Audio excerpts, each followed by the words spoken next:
We're gonna play some Dear now. Yeah. Hey guys, welcome back to Tuesday Dungeons and Dragons.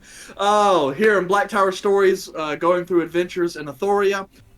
Thanks so much. If you guys here last week, you guys kind of saw the cringy beginning to the campaign because we had to be out last minute. But we are back this week with chapter 128. Yeah, 128, according to my notebook. So, I would hope, because that's what I posted in the thread today, so I would really hope that's correct. So yes, when last we met off with the Silver Knights of the Mythal, the group had spent some time in Aroriellen trying to figure out what they were going to do, because it seemed like there wasn't much going on.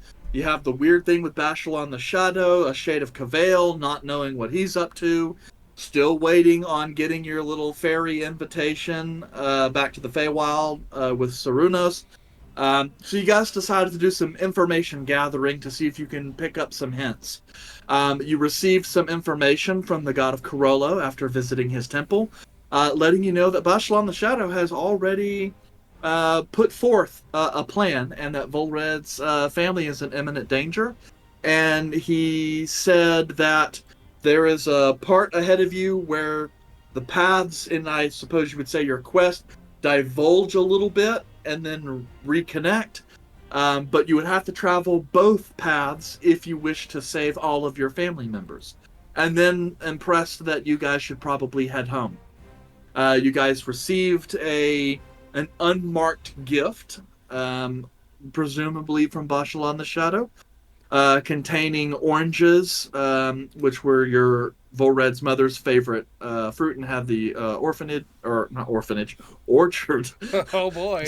There used to be an orphanage in Kiosi. They got rid of it for Not a vineyard. anymore.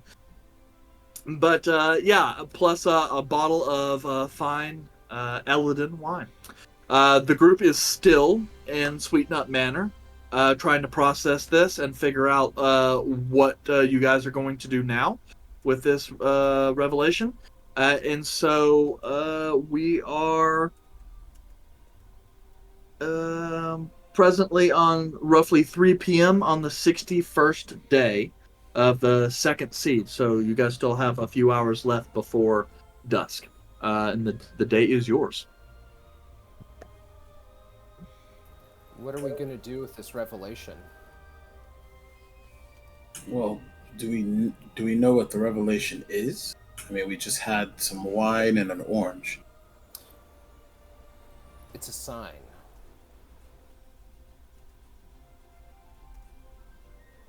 Do they have some significance? I don't know if this was discussed. That's what a sign is.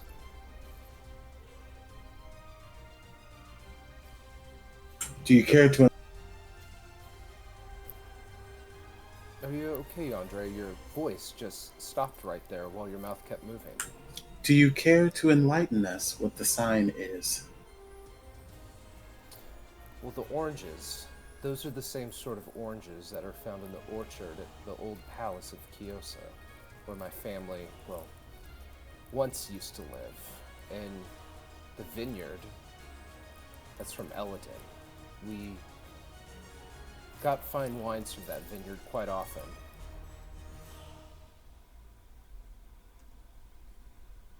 So we have two of these things, which are in two completely different locations.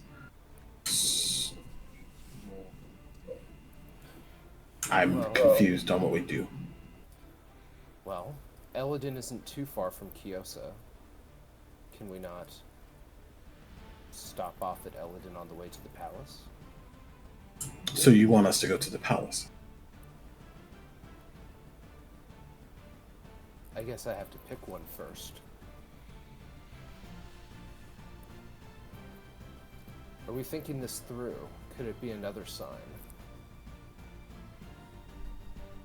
Well, it appears that he's given us two roads to take. the warning that we got from Carollo mentioned not taking the most direct route. So I would assume the most direct route would be going to the furthest location. So if the palace is the furthest location, maybe we stop at Eladin first. Well, if he was saying to not take the direct route, wouldn't that be go to the palace first because Eladin is on the way? Which, pause, Eric. Let's geography lesson. First, to clarify some stuff also, because we did discuss it at the end of last campaign, or not last chapter, but since obviously we skipped a couple weeks, it might be there. So for your knowledge, yes, the Nepsa Valley, where the old palace dwells, lies in the mountain range that separates Athoria from the free cities. So you would have to go past Eladin and farther north to get that. So it'd be a bit of a hike. Secondly, you guys had decided last time, in case you've forgotten, that the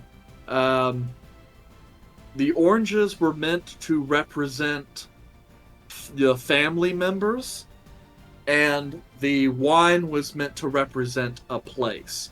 So you guys had assumed you needed to go to Eladin, and the oranges there was supposed to be a thinly veiled way of saying, hey, I know where your family's at, kind of thing.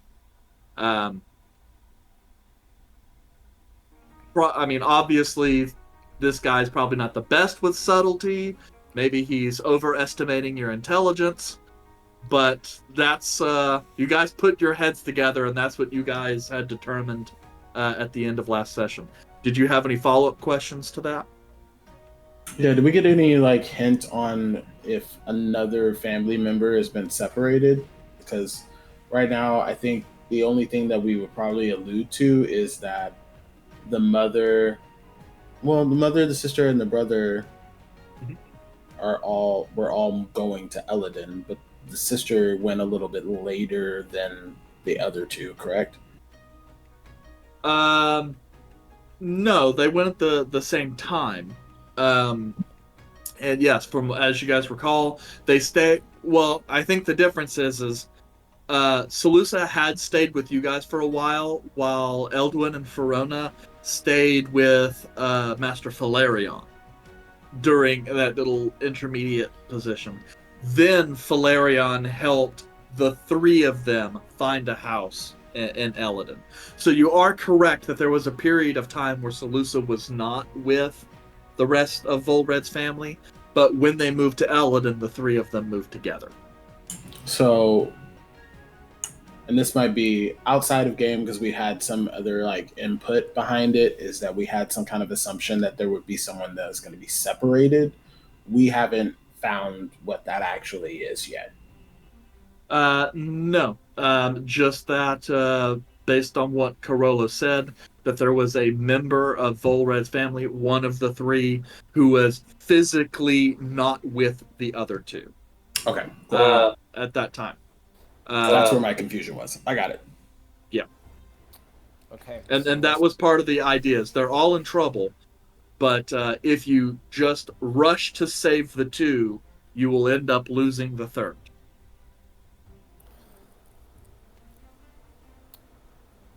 Okay, so going back in character. So we have to make a choice. Either save two and let one die, or possibly save two and let one die. We either save two, rush to save two and let one die, or we take the chance and save the third one and possibly make it to the other two in time. What can we do a communication? Caleb, is it you? Azal? I forget.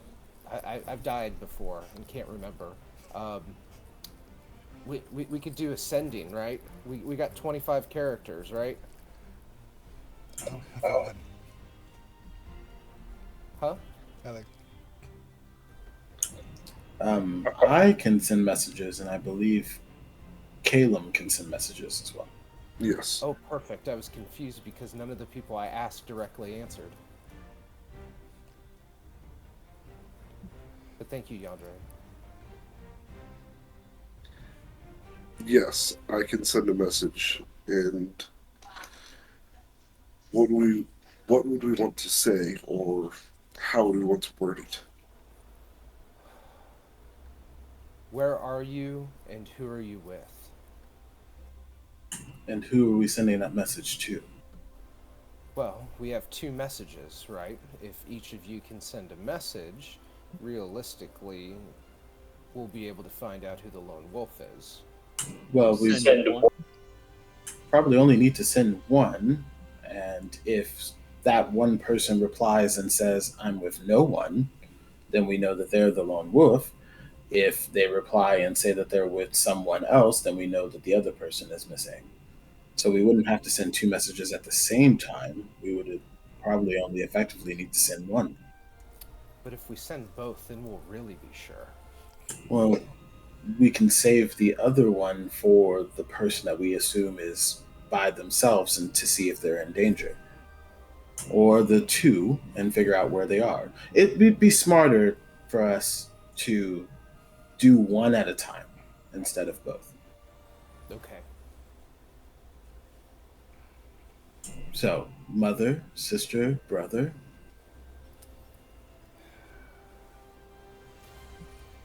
Do Eldwin first. He's the most innocent. So, your brother. Yes. The one that I had to save. Yes. Okay. Caleb, do you feel more comfortable, or would you like me to? I believe he would know you better and would better respond to you given the impact you've had on his life. Sure. Where are you? And I'm so sorry. I cannot eat. I cannot sleep tonight. Is that the gist of No. it? No. What? Listening. Okay. What message were you wanting to send again? Okay, so let's practice run. Where are you? Who are you with? Is family near? You're in danger. That's under the limit. And a proper introduction, I would assume, would be needed as well. Yes. Okay. So I'll cast Sending. Cool. And then just to make sure you're aware, in case you've forgotten this part, when you cast Sending on someone, if they are aware of who is sending them the message if they've met you. I've met him. I know. I'm just saying that you don't have to say, "Hey, this is Yandere." When you reach out, he will know who you are. I know that. it's Yandere doesn't know that. Okay, that's fine. I'm just pointing out, saying, okay, just in case that changes your word count. It's not. Vulred gave me a total of like 12 words, so I I have a little more space. You know what? It would be really funny if you guys came up with like your own word where it's like 30 characters long, but actually just means a whole bunch of stuff, so that you guys can actually invent a language so that in 25 words you basically have pages and pages. Oh, we had a baby, it's a boy. What a baby, Yeah. it's a boy? Yeah. Bob, we had a baby, it's a boy. Whole generation has no idea what that is. Right. Yeah. Rubber baby buggy bumpers. Okay, so I'll send the Sending to Eldwin, or not Eldwin. Eldwin. And it's simply just gonna say, "Hello, Eldwin. This is Yandere.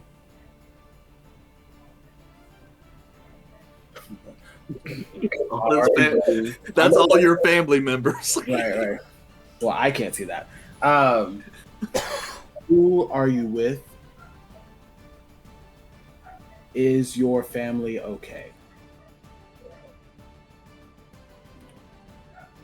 Please give as many specifics as possible." You forgot you're in danger. You're in danger. Yeah, that's fine. You feel the spell connect, and there's a brief moment you instantly kind of connect with a little bit of wash of emotion. As one goes, hello,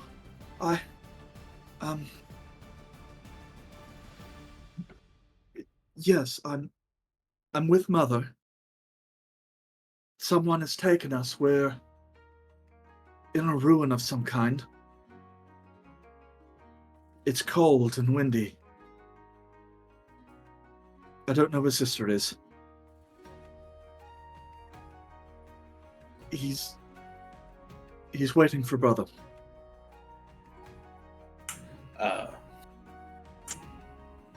So Elduin and your mother are together.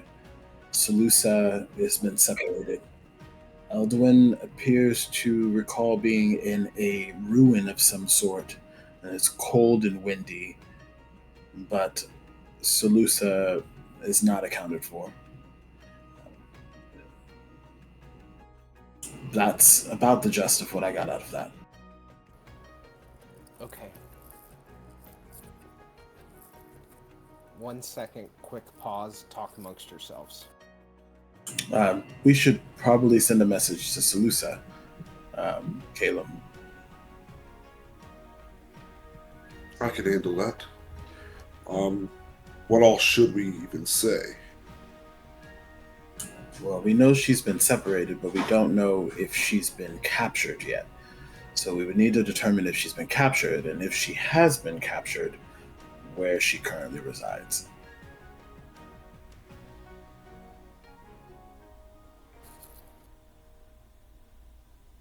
So our message to Salusa, to kind of sum that up, was, have you been captured? And if you have, where are you? You're in danger.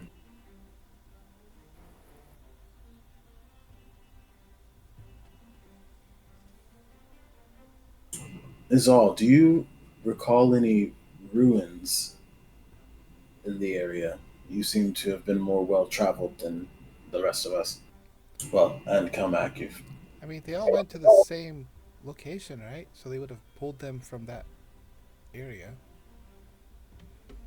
Well, they would have been pulled from Ellaton, correct, but them being separated doesn't mean that they're all in the same space.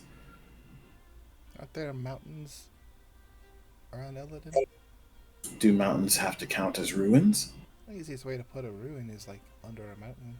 And from my experience, there's ruins under every city, so that does not help. Elladen has Mount Arbot, where you fought Krieg. It's also where You they guys did actually- the ritual for the bear. And it's also where you decided you wanted to bear out. Yeah. Bear yourself to your compatriots. Like, it's not a... It's an outpost ruin. It's not really a... Well, there are also ruins, like, inside the mountain. The whole cave system. Without more information, we won't really know. Should probably wait until we get the information from Salusa. Ruins should normally be a very good way of identifying things. Turns out, no.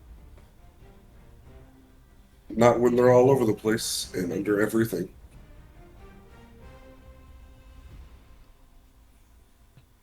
Alright, I'm ready for the sending.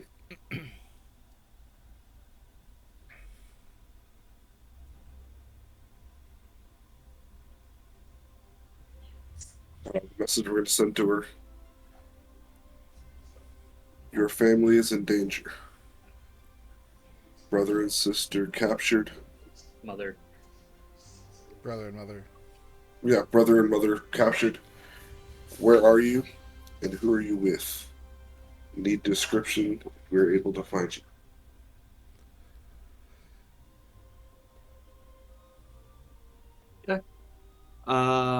You cast out the sending spell.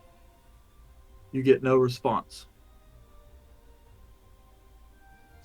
As though as it fell short, or they received it but gave no response. You don't know.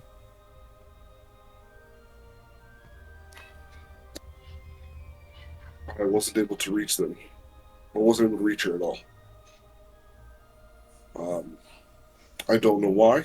Uh,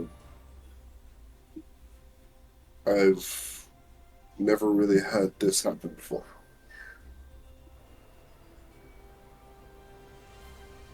Is she dead? Spell blocking? It's I know. possible, but it could be that she's under a magical barrier of some sort. Yeah, Or she could beyond be. Yep, she could be warded in some way. She could have chosen not to respond. She could be unconscious.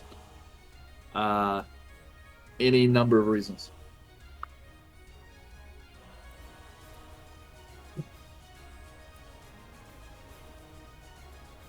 But yeah, as to the actual reason, I do not know. Well, how do we find them? Is there another god we could talk to?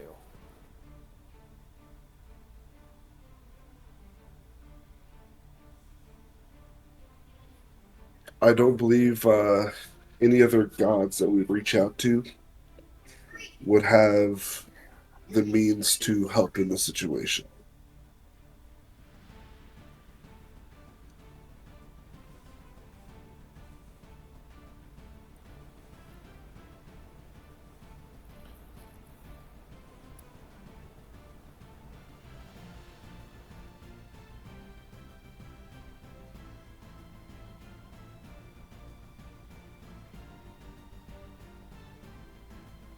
Are there any ruins that would be nearby to where your brother was and mother were captured that we might be able to scope out? Well, that would be the Mount Arbot ruins that we were talking about Okay. briefly. That would be the closest location. I guess. Yeah, the only other ruins you guys know around there are Caer Elmer, that elven ruin, and that's being excavated.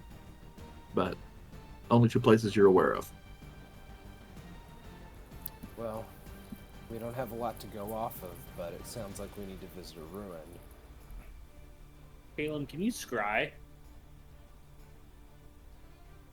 And that is not one of my specialties. I can message my father and see if he can look.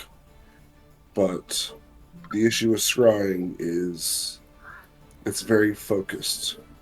So unless you know exactly where you need to look or something along that line, something like that, chances are you wouldn't see it. And if there's something blocking the sending spell, it's probably going to be blocking the scry too. Because that spell typically doesn't fail unless there's something interfering with it. Yeah.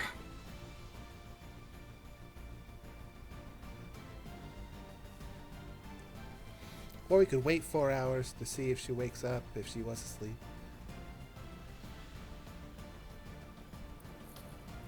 I don't know what to do. Trekking through Mount Arbot may, even with using the guilds to teleport there, could still be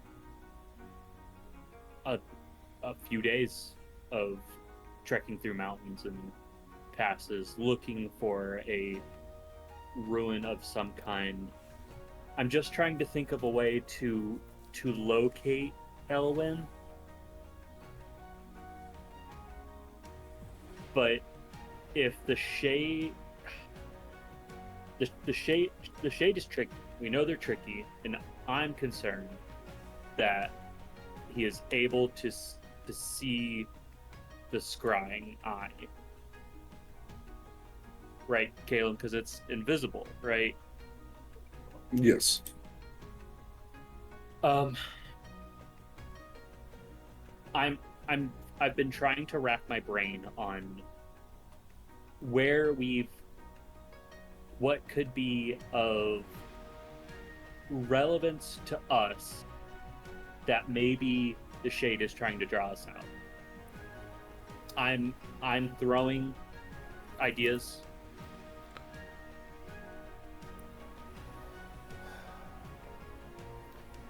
What about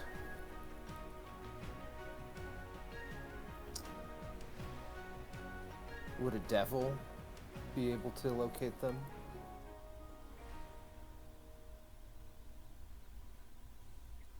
It depends on the devil, honestly.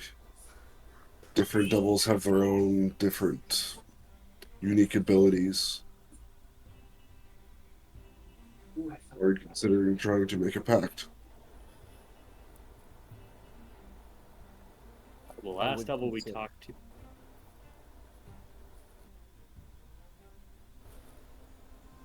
What was the name of the little goblin devil that assisted us?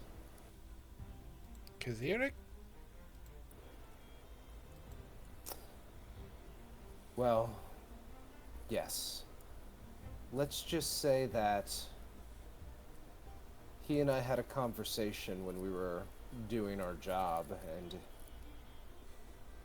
he essentially mentioned that I would be good as an employee in the line of work with his boss.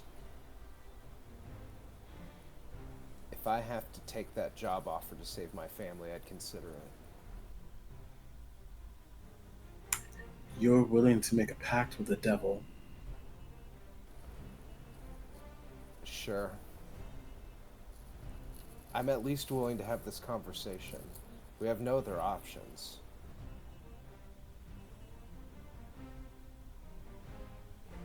I mean, Go ahead. we can try messaging your mother. She might have more information than just a ruin. Just to see if there's any additional information she can provide. I just don't know if you want to sign over your new life to a devil, especially given the chance that you've been working on turning over a new leaf. This is a new leaf, but I don't know if it's the path you want to go down. It's a desperate leaf. But I agree, we should send a message to my mother.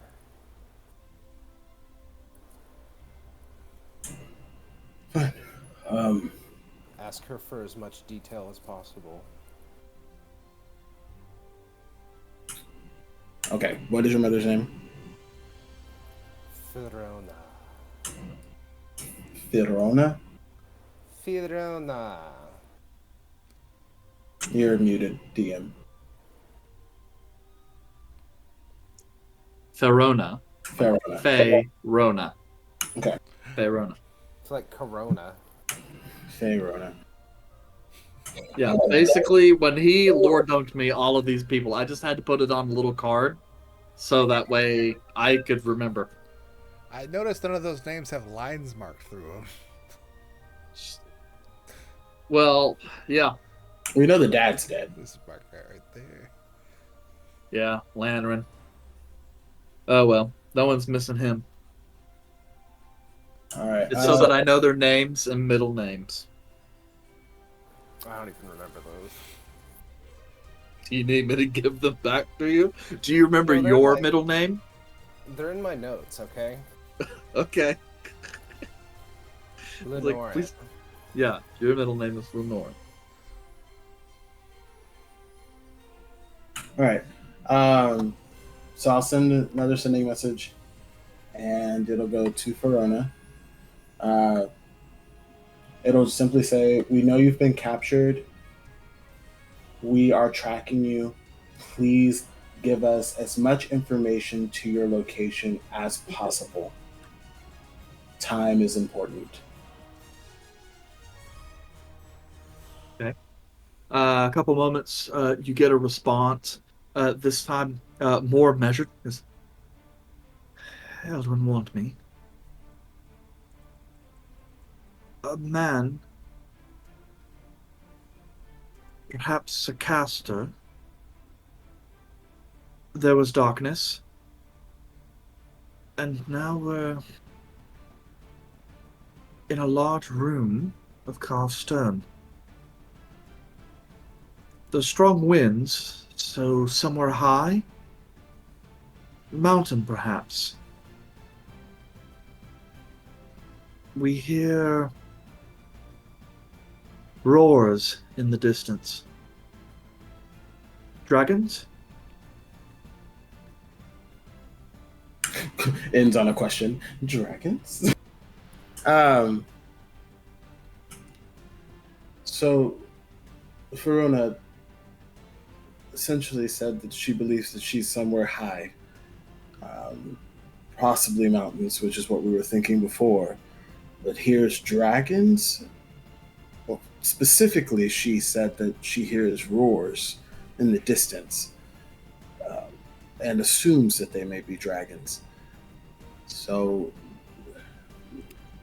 Mount Arbot sounds like that might be our general location to trying to find them. There were dragons at Mount Arbot? There could also be like active thunderstorms or heavy waterfall or volcano. Arbot did have internal waterfalls. No way. Where's Gorbek? Tell me more. Well, sometimes idiots fly themselves down the waterfall. Couldn't imagine that.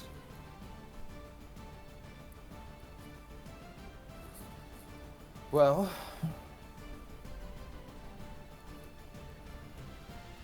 I think we need to go to Mount Arbok. We have a destination. It's better than nothing. If Seleucia dies, she dies. I saved her once. Maybe she'll live again. You know, maybe that pact with the devil is not a bad thing for you. You know? You got a bright future ahead of you in murder. What? All I'm saying is she died. She almost died. I saved her. She could have been dead now, but she isn't. I'm not saying I want her to die, but we don't have anything else to go off of. So if she dies, she dies. In theory, they could be held in the same location, just like different parts of the same location. Maybe different waterfalls. Let's go chase I was told not to go chase those. or else you get wet.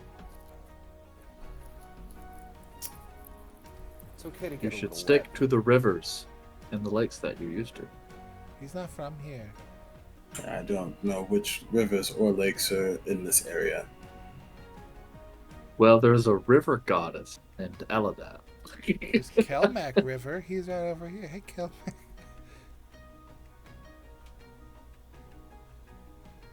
Could be River of the Lake. That'd be a weird title. So I would assume we probably need to leave expeditiously. It's the quickest way. Straight line. But we were also told to avoid that. This is incredibly confusing.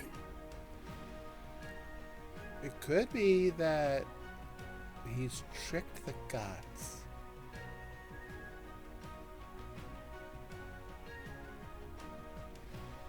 That is a possibility, but I feel like that would be Out of his pay grade.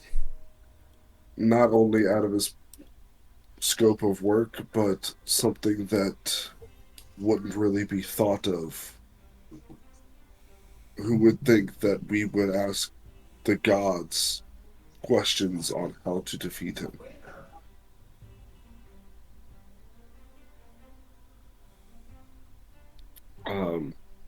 We can get teleportation there. DM, how long would it take to actually get there if we travel? Fastest way in overland travel would be by boat, which would take you guys about 3 days. All right. In my opinion, he's luring us there. I don't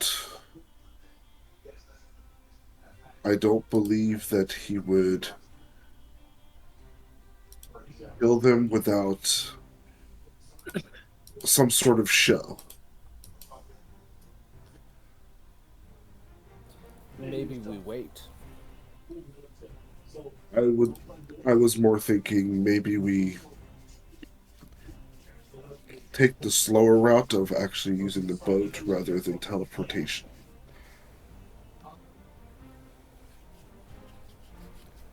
Okay.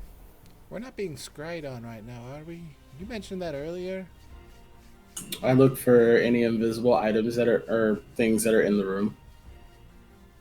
Yep. You look around and see nothing. There's a big old eye on the wall. It's a Yeah, portrait that's of all an right. eye. Who gave us that portrait? All right. Well, I will go down to the dock and see if I can't drum up some passage to Elodin. Then see if I can't get a favor. Well, you're not going to go alone, so who do you want to go with you?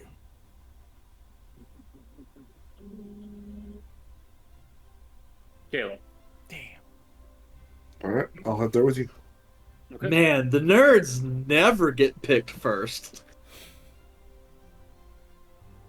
And don't forget to check in with the Guildmaster. Y'all go do that, and Yandere and I will enjoy a meal. We have to report our traveling. I just sent him a text.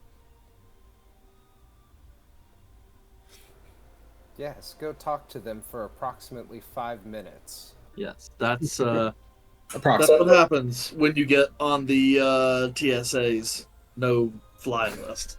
Do you want me to just wait outside while you guys have a conversation? No, you can sit with us, but it might be. I didn't bring any food for you. Are y'all having a lunch? Or dinner? Well, yes. We haven't eaten yet. I mean, I can go with Kelmac and Caleb if y'all wanted to have a private thing. It's not necessarily a private thing, and to be fair, it's probably better if we have someone with a little more fortitude here in case we get attacked while we're here. Alright, I'll wait here and watch y'all eat. Fine. If you want to go, go. I'm not sure how far are the docks from here? Oh, was that a me question? That was a general question. I mean, round trip, half hour, 45 minutes, depending on how long it takes to find a ship. So if we die, you at least have an hour worth of time to get back to us. You have sending, Vulred has the sending stone to me, and Caleb has teleport. Correct.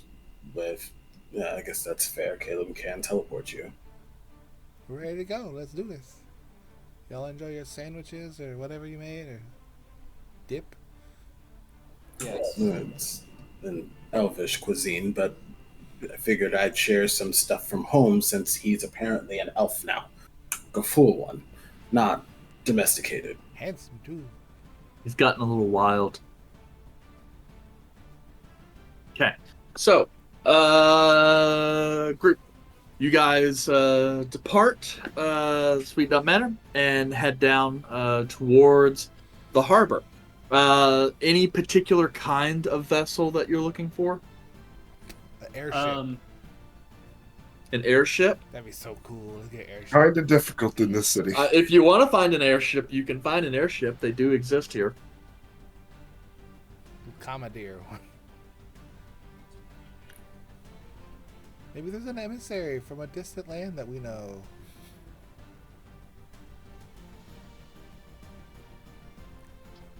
I doubt it. He's all say, let's get an airship, knowing full well that we do not need an airship. No. Oh, man. While I would enjoy studying an airship, I don't believe that is what would be required. I'm looking for a 3 days. Let's look for a ship going to Elodin and see when it leaves. Flash your badge. Tell them who you work for. I'm trying, like, I don't want a passenger vessel because that is going to be slower, right? But I don't want a full, like, cargo ship that is just going to be a pain in the neck. How about a privateer ship? Pirate.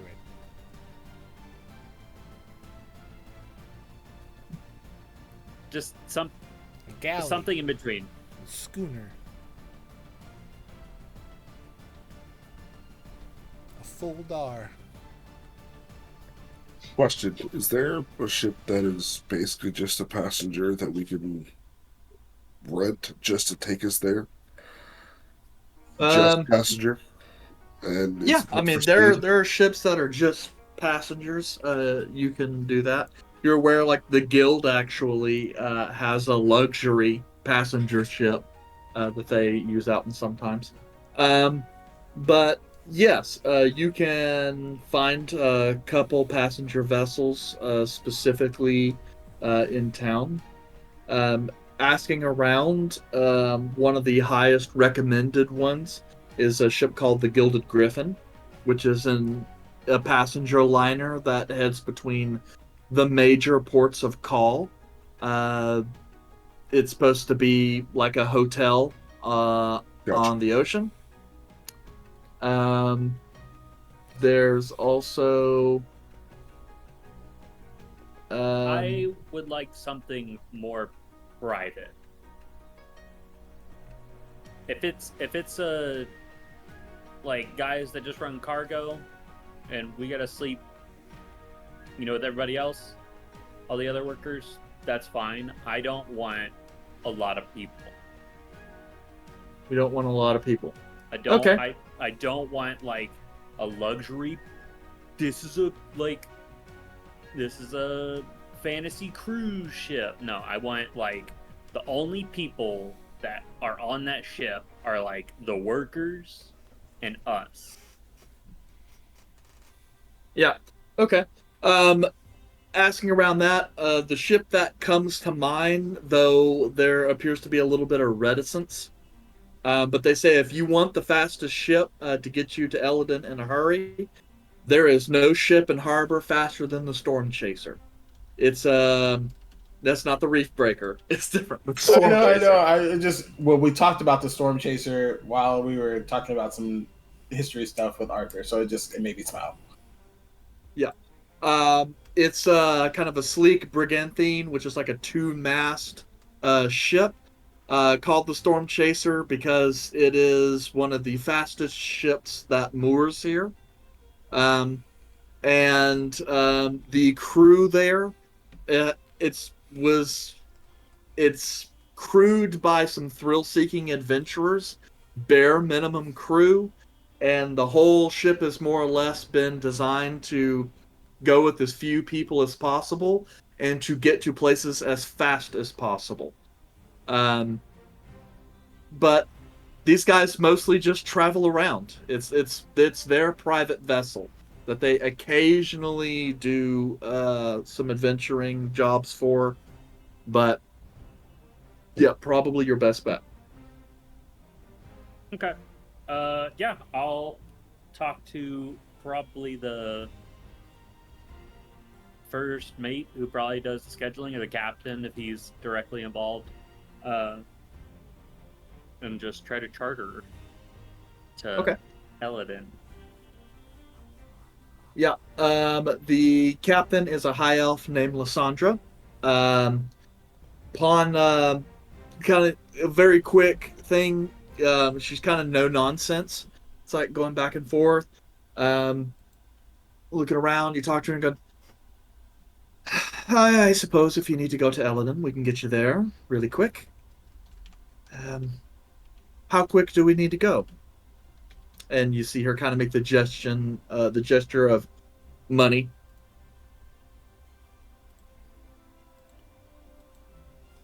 At an affordable pace. Uh, I'm just gonna look towards Caleb Wait, he's all you came with us? Yeah. I want an Oh, airship. I know you want an airship, but we Mm. can't have an airship. Caleb, two and a half days, I think supposedly 3. I think 2 days would be a good one. 15 parsecs. How much would it cost to get us there in 2 days? Yes, well, 2 days. Kind of taking a look side, so you're kind of feeling the wind a little bit. It's ridiculous. They say it can't be done. Yeah. And she kind of leans back. Elara! And this kind of tiefling woman kind of pops up from below deck with this kind of deep violet skin. She's like, "What do you want, bitch?" He goes, "How long do you think we can make to port in Eladon?" Lawrence kind of sitting around looking. "This time of year, day and a half, evening tomorrow." And then Lysandra kind of goes back and goes, "Day and a half appears to be the best we can do if we sail immediately. Or at least within the next hour or so. You said you were 5? Yes, fine. Let's see. Well, considering you're wanting to charter a private tour of that bit of stretch of water, let's call it 30 gold." I'll just slap three platinum in her hand. And she kind of takes it and goes, "All right, rooms are underneath. How long do you need to get your affairs in order?" An hour? Yeah, the hour. Yeah, And hour it's and a like half. evening, right? I would say hour and a half. At this point, it's like 4 o'clock, so you're getting kind Oh, of okay. mid, inching closer to late afternoon. Yeah, we can give you the hour. All right. She kind of goes over. "Kalos! Get a couple rooms and some barrels set aside. We're going to be taking on 5. Then you like a barrel-chested dwarf kind of going around. Looks over and goes, yes, all right." And you see him kind of quickly move underneath. Goes, "See you in an hour. If you're not here in an hour and a half, we set sail without you and keep the gold." Yeah. Fair point. Okay, I'll hustle us back to Sweet Nut Manor. And did you not like how I said that, Ari? He's eating. I liked it.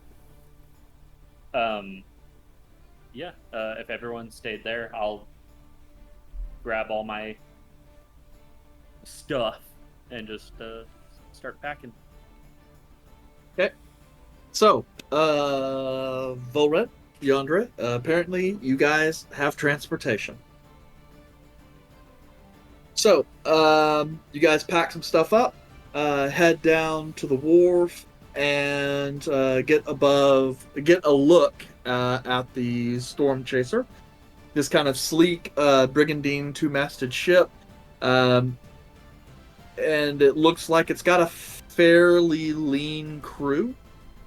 Yeah, you guys are allowed on, and then as soon as you guys find a spot to kind of hunker down, the lines are cast, and some work begins to have you guys unmoored and out at sea.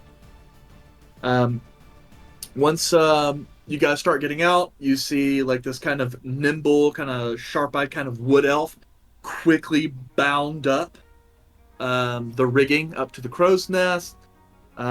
Looks like several other members have kind of start to head below deck.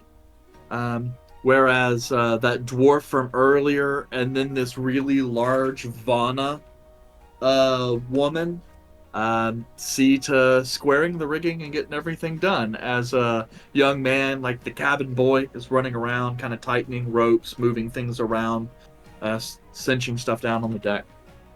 Um,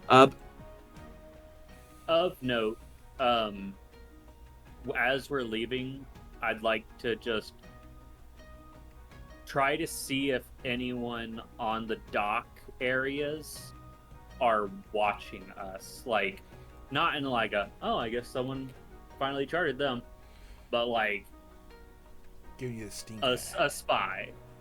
Yeah, you don't find anyone paying you more attention than would be appropriate. I text the guild master letting him know that we are on our way to Eladin and we are aboard the Storm Chaser.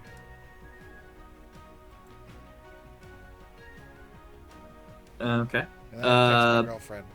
I'm like, going to Eladin for a few days on a boat. It's like, yeah, quickly let me force close and open up my other app. Gotta use this as a business account. Hey, girl, let me slide into your DMs right quick. Same phone plan. Oh, that's a development. Congratulations. Yeah, she added her as a line. Yeah, apparently the guild gets really good rates. They get dirty words. Stalled. It's just Yeah. text messages. Unlimited text just- message. Why can't I upcast sending for more words? I homebrewed that in my It's a game. good question. Maybe you should let the people in D&D know that. I homebrewed it. It's 10 more words per spell level above 3/3. Ooh. That's nifty. Huh?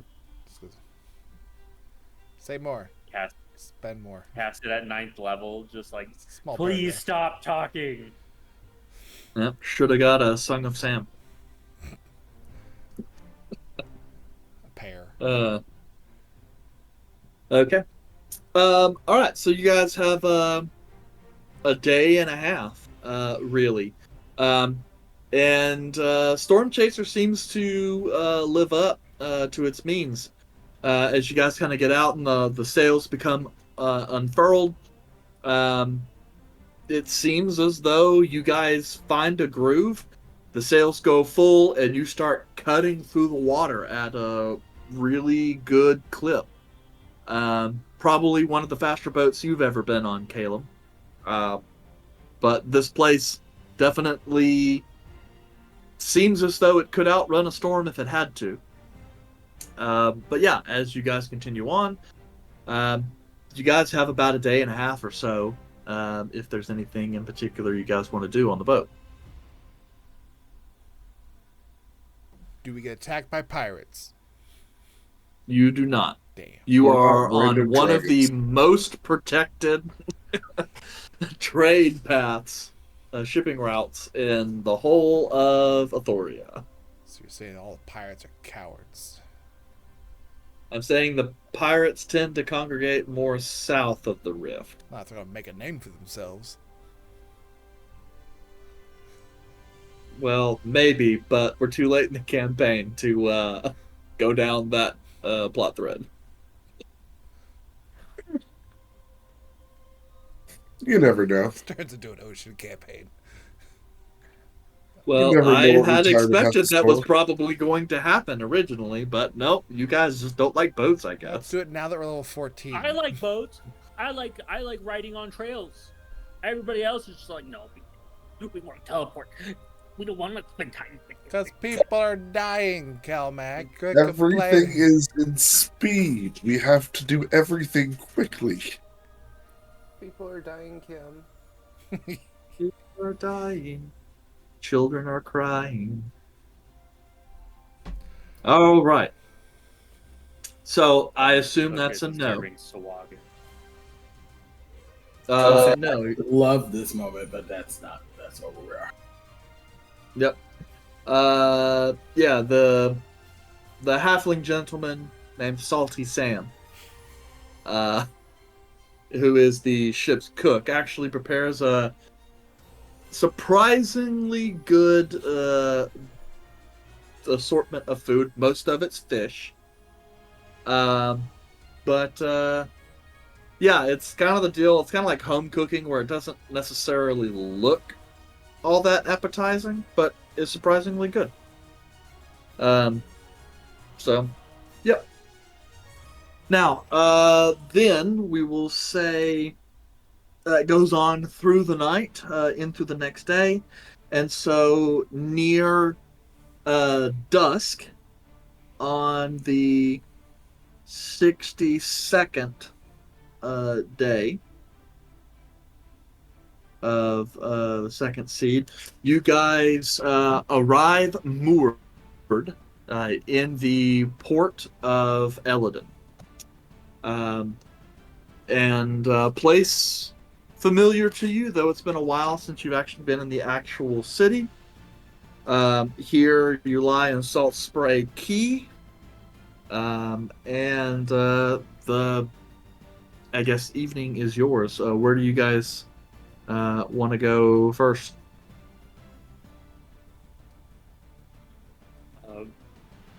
I mean, we're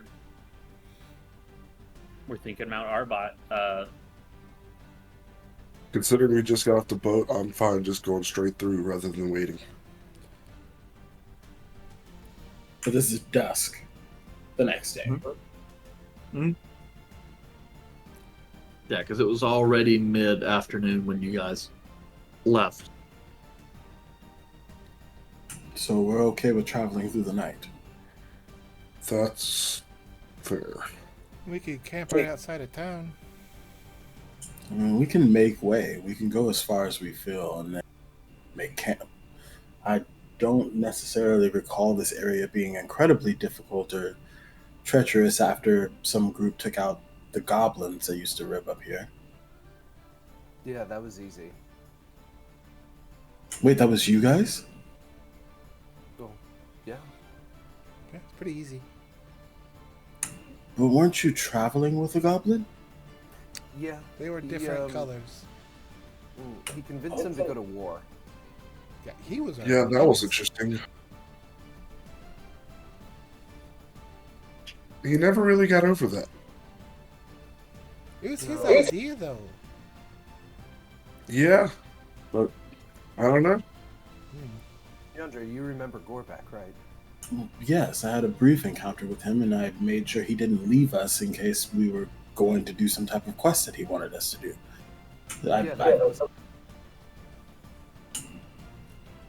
So you traveled with Gorbeck into the mountains to where you essentially castigated and killed some of his distant cousins, and he was okay with it. Yeah. Oh, He encouraged it. He does not like goblins. But he travels with a band of goblins. He's trying to change the way their perception is, or the way people view them. So he kills them and starts at ground zero and then retrains the goblins that he is with. He weeds out the bad ones by his own perspective. That's called genocide. He's not a good person. He's a confusing person. He has a very skewed perception on reality. Well, we killed most of the goblins because we were trying to save his ass. Yeah. Well, also, he left us. To be fair, a lot of the goblins did and were planning on killing a lot of humans. Well, goblins are mischievous. That's what they do. They cause like turmoil and wreckage anywhere they go. That's just you just decided you wanted to massacre them? Well, we were paid for it. Yeah, we were told to basically eliminate the goblin threat in this mountain. I like to look over at Vulred and I'm like, you do realize that goblins are fey creatures, right? You know that, like, they are. Weren't you giving us props just a second ago for being the ones who rid the problem? No, I simply said that it's not as treacherous in this area because a group of adventurers took care of a good number of goblins. I didn't know you massacred them. Yes, we took care of the problem, and it's not treacherous anymore. To be fair, we didn't kill them all. We just killed a lot of them. I killed their captain. And then the others just scattered. Great. The path should be relatively easy through these mountains. Um, Vacant. thank you. But you're welcome. And Yandra just like turns around and is just like walking. I didn't realize Yandre liked goblins that much.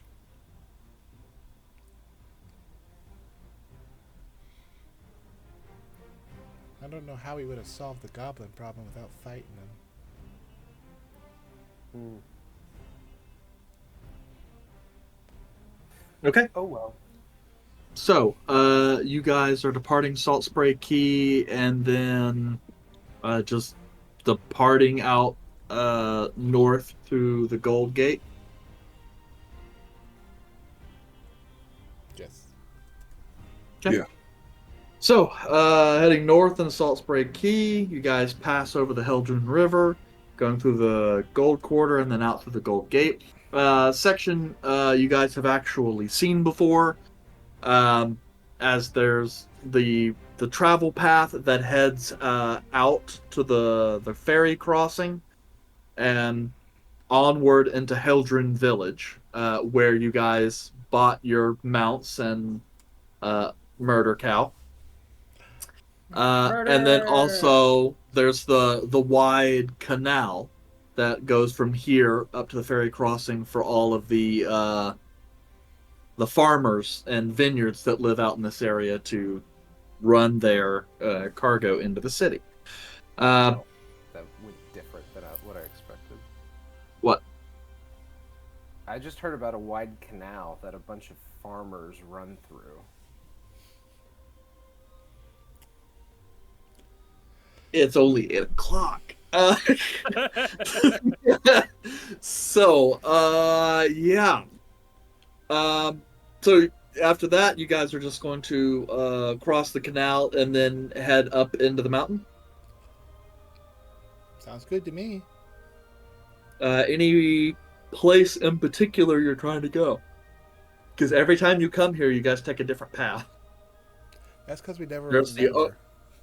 there's the overland path, and then remember there's the path through the mountain on the interior, where the Druid Grove is, and all that. So just I guess that's true. We did only come twice, and we did take 2 different ones. So is there a third mystery path we don't know about? I mean, it's a mountain, so there's technically infinite Let's paths. fly. Oh, so you guys want to snake all around to the northern end of the mountain and come that way. Attack it from behind. Or you guys can go on the western end of the mountains and this time actually climb the mountains. You guys didn't want to do that last time because you were sure you were going to die. But that's where the Nerulk were. I don't know what that word is. It's the short ear. Oh. The Ziggles group that have their little goblin ears clipped. Was he like the only one in their encampment left? No. We did There find were- more near the end. Yeah. We should go finish the job. Yeah, now that you guys finally got rid of Gorbeck, your goblin, you don't have to suffer him to live. But yeah, so you guys just gonna try and take goat paths up the mountain, or you guys trying to go through the middle? I think the goat path. The path we took last time, since it's just out and not traversing inside a mountain path. Okay. So, you guys begin to scale some of the goat paths leading up higher into the mountain area. The pathways start relatively wide, kind of shifting in size a little bit as you go. Some of the bridges here are quite old, but seem to still be functioning until you eventually get to the part where you guys are up above, looking down at the city, and the goat paths start looking very narrow, such that they're obviously only used as game trails. And your pace up the mountain slows considerably to avoid being caught by the wind and blown off the edge of the mountain. and in some cases, you guys are kind of having to crab walk along some of the narrow area.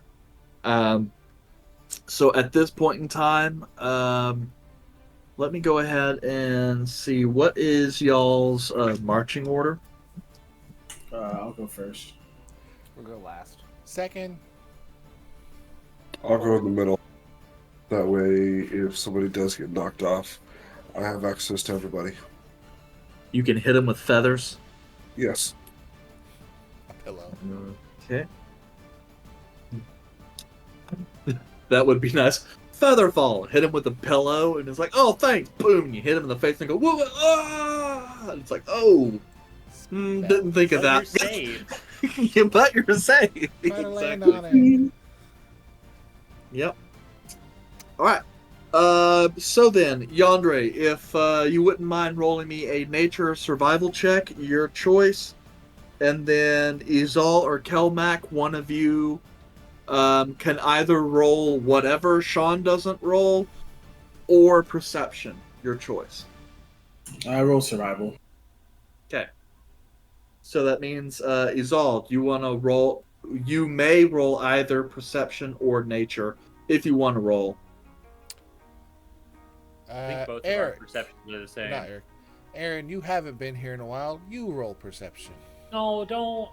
Okay, hold on. That way, when you f up, I don't. Let get me blamed go. for Let it. me go get them. They gotta get broken. Oh, what? You don't have dice? I'm gonna roll Dang it. now because you're unprepared for dungeons and/or dragons. They gotta get broken in, my guy. I rolled it. See, God, imagine if I played a goblin and had to do that voice the whole time. I got an 11. I would die. I would die. He didn't hear not a single bit of that. Nope, I rolled already. 'cause Since I you was had tired to of get waiting up for and leave, he went ahead and rolled because he didn't want to wait for you. you. Why don't Okay. you have dice out for Dungeons and Dragons, Aaron? There's 2 requirements: you and dice. Well, in your Yeah. character. No, don't even need a character sheet. That's true. All he does is smite. But I do other things. That's You say- very specific That's to true, myself you- as a player. you cook now too. He saved me from like immortal death, so I Oh, get that's true. credit for doing a lot of things. I also like making contacts. So like, That's true. You basically do know look all the around good at- places to go and shop. So, okie dokie. Yeah, Yandere rolled really well. Izal, as you kind of are glancing around, most of your attention is not falling off the side of this mountain. But as you're kind of looking up and going, being like, oh man, how long do we have? You do start noticing dark shapes that kind of start to fly around in the sky far above you. The shape of them doesn't exactly say bird to you. What are those are Um, wyverns? Yeah, and then you start remembering the night scale wyverns that seem to nest up in the top ranges up here. is that the one I critted? Oh, No, you weren't around at that time. No, not I don't River, not Kelmac. gander. The Oh yeah, other you also one. got poisoned by it. Gander has I some did. of their venom. I do.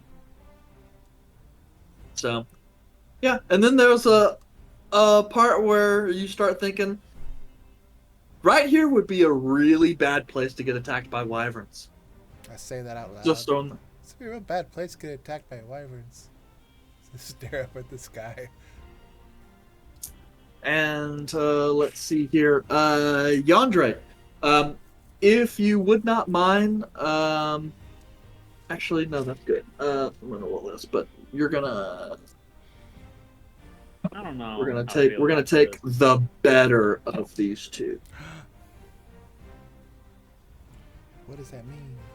Yeah, I don't know about not having this in my own fate, like my own control. Who's rolling stuff Gonna for take me? the better of the two. I mean, What's you worse? know, when in doubt. Pinky's out, man.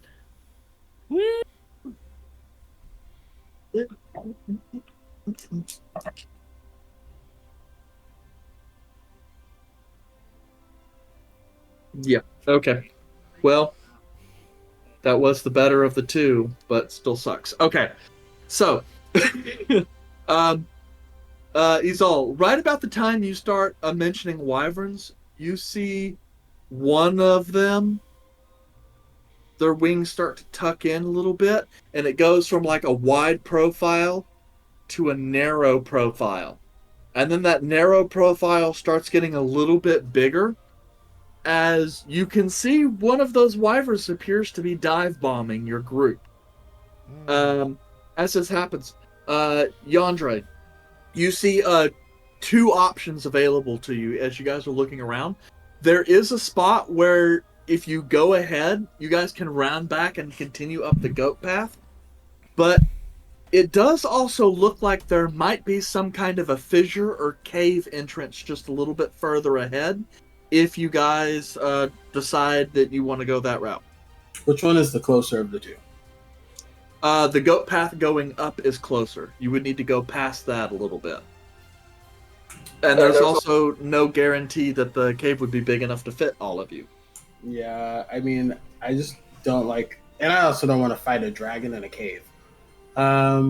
Which also probably wouldn't be a bad thing because they can't fly, but dragon's breath and all that stuff. So I would say the quicker of the options, being that knowing that we don't mobilize very fast, I would probably say go back towards the goat path. Okay.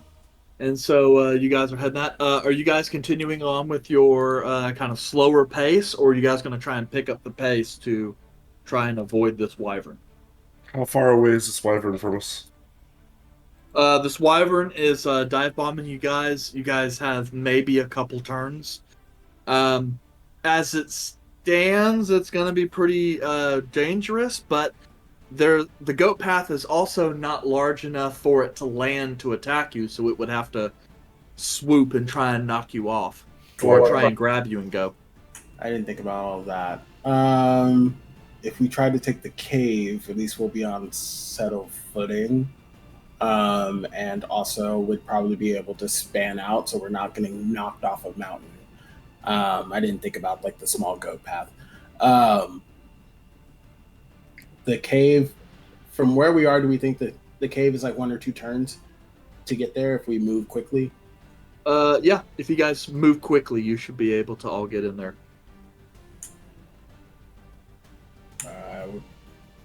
With that information, I'd probably actually go for the cave. Where are we going? So, there's a cave up ahead. all right, now, Bitch.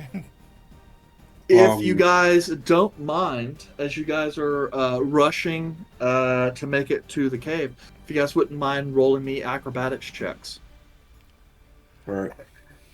Sure. Well known for my acrobatics. 6. Put me on a bounce beam. I'm ready to go. Yandere, showing that true elven grace.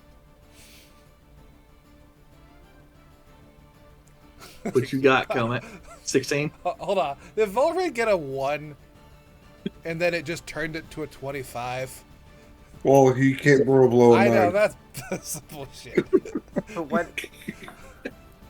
Yep. He rolled what a 1. 25. It turns it into a 10 plus 15. You have the Oh, ability that's that right, says I your can't skill checks can't be anything less than a 10. You bastard. Yeah, Yeah, because no. a 1 is only an automatic failure on attack. I just saw the Okay. red box around it. It's like, what the fuck? 25. Okay. It's the- You critically failed and still almost matched Yandere. He got a 9.5 on his routine. Like, oh man. But I put my Yep. appeal in 4 seconds too late. Damn. Yep. That's fine. There's a brief moment there, is all, when you're going, oh, but you get two people on both sides that, Vulred kind of absent, like, he's just kind of pushing you along. He's not even staring at his feet. He's just like, come on, you're moving too slow. Yes, you guys managed to make your way through the kind of narrow opening of this mountainside cave. There's a brief moment when you look back, Vulred, as you kind of round a little bit, I imagine knocking an arrow just in case. You watch as this looming figure of this night scale wyvern kind of slams into the opening of the cave, far too narrow for it to enter. It goes to try to sit down on the land on that little bit of perch in front, but then that section of the stone actually cracks and gives way, and it has to come back and circles around the cave entrance. How high of a drop is it? From where you guys are at, several hundred feet. It's certain depth. Vulret, there is that little lip that was in front of the cave is now kind of sheared off. You guys could probably wait and then try and make your way back up the goat trail. But the chances of someone sliding past on essentially a now 45-degree slope on the side of this mountain, someone's probably gonna die. Something I would like to do before the wyvern actually takes off again, I would like to cast Hideous Laughter. So it's Okay. a Wisdom 17. Wisdom 17. What? I think they have the What's the same... deal with airplane food? And it just dies. I forgot that this thing doesn't show me my custom. My homebrew creations. Since this actually has its own stat block. My skill work. Wisdom? Okay. It's not dog shit, but probably not good enough. Nope. 4 plus 2 is a 6. So now it falls prone, and it falls a couple hundred feet to its death. Yes. What are you going to shout out to this creature that doesn't actually understand any language? Your mom. I'm just going to say, how's the weather down there? Look. Now it's going to start laughing down as it whirls down to its death. You know, I have to say, they added our ability to, quickly search by classes for spells, which is cool and all, but I hate it because they put that thing to the left of the spell name. So every time I go to search a spell name, I accidentally put my search text in the class field instead. And it's really fucking annoying. Interrupting Owl. Just yell, D's nuts.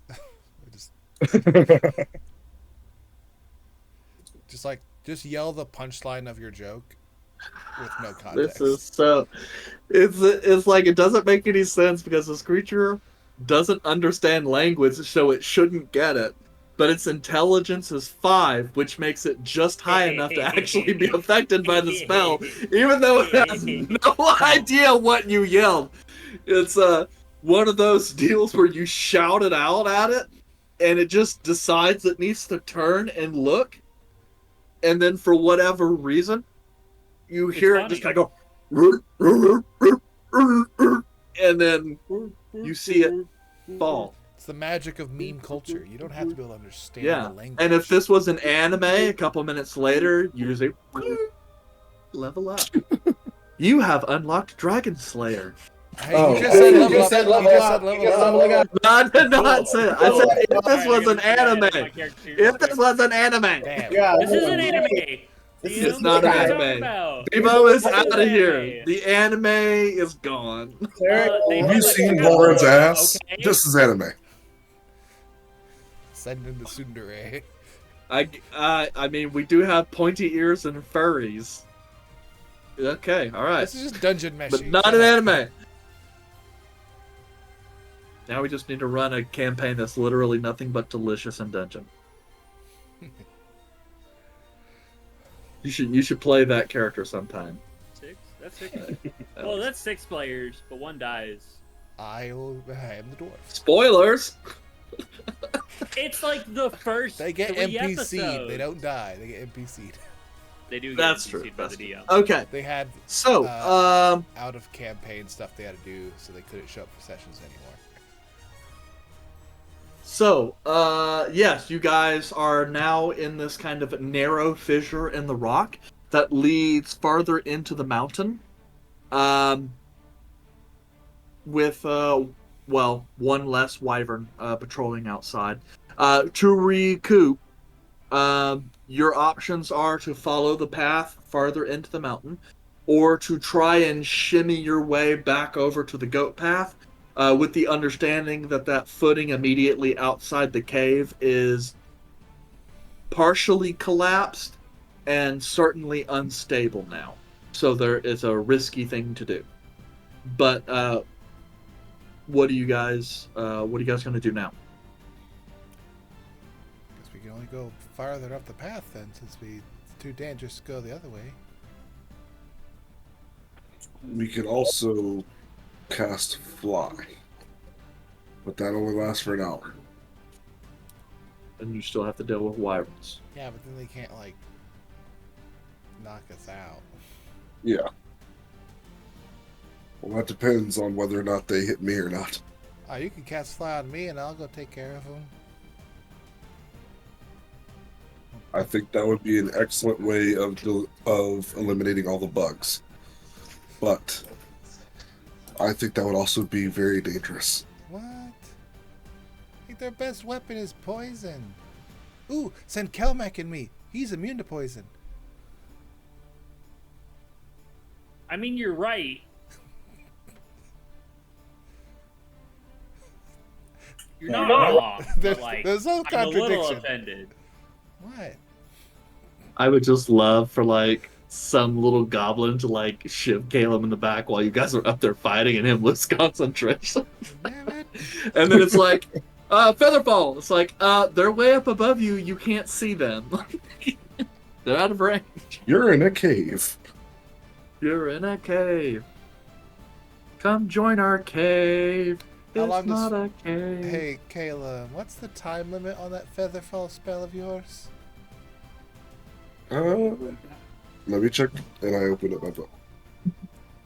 Just because I know there is a time limit for how. Time limit, 1 minute. So technically, if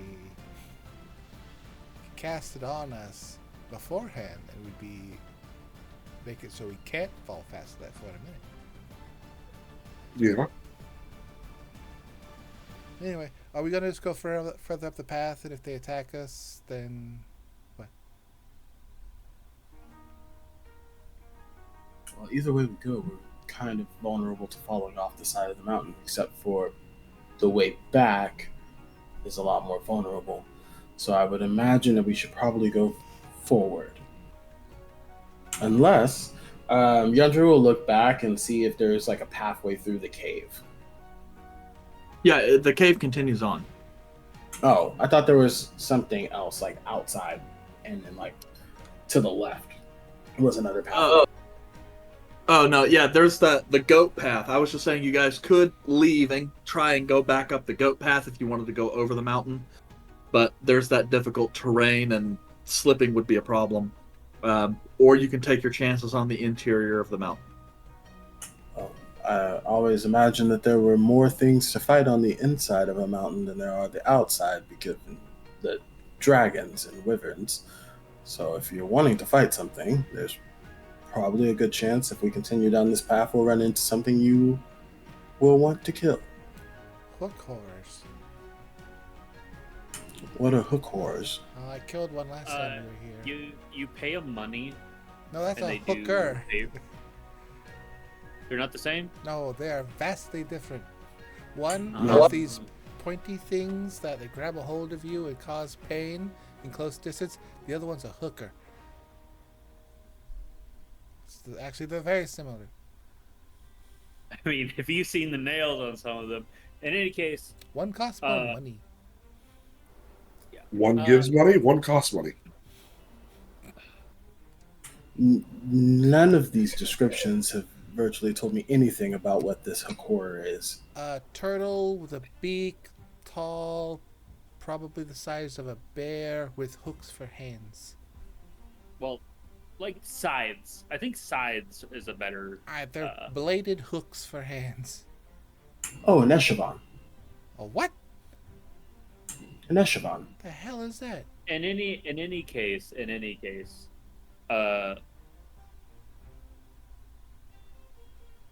I could run. Can we, Yonder? Can you see like? Is there any way? Is there like a landing further up the trail?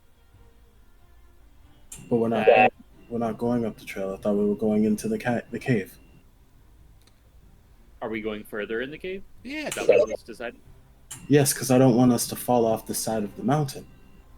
Oh, I was just gonna see if there's a landing further up that then one of us could play defense for against the wyverns and shuttle the other three across. I vote cave. Cave it is, but I'd like to go up instead of down. You're a dwarf. You always pick cave. Why would we go down in the cave? There's a god temple further down. What? We've already met enough. Yeah.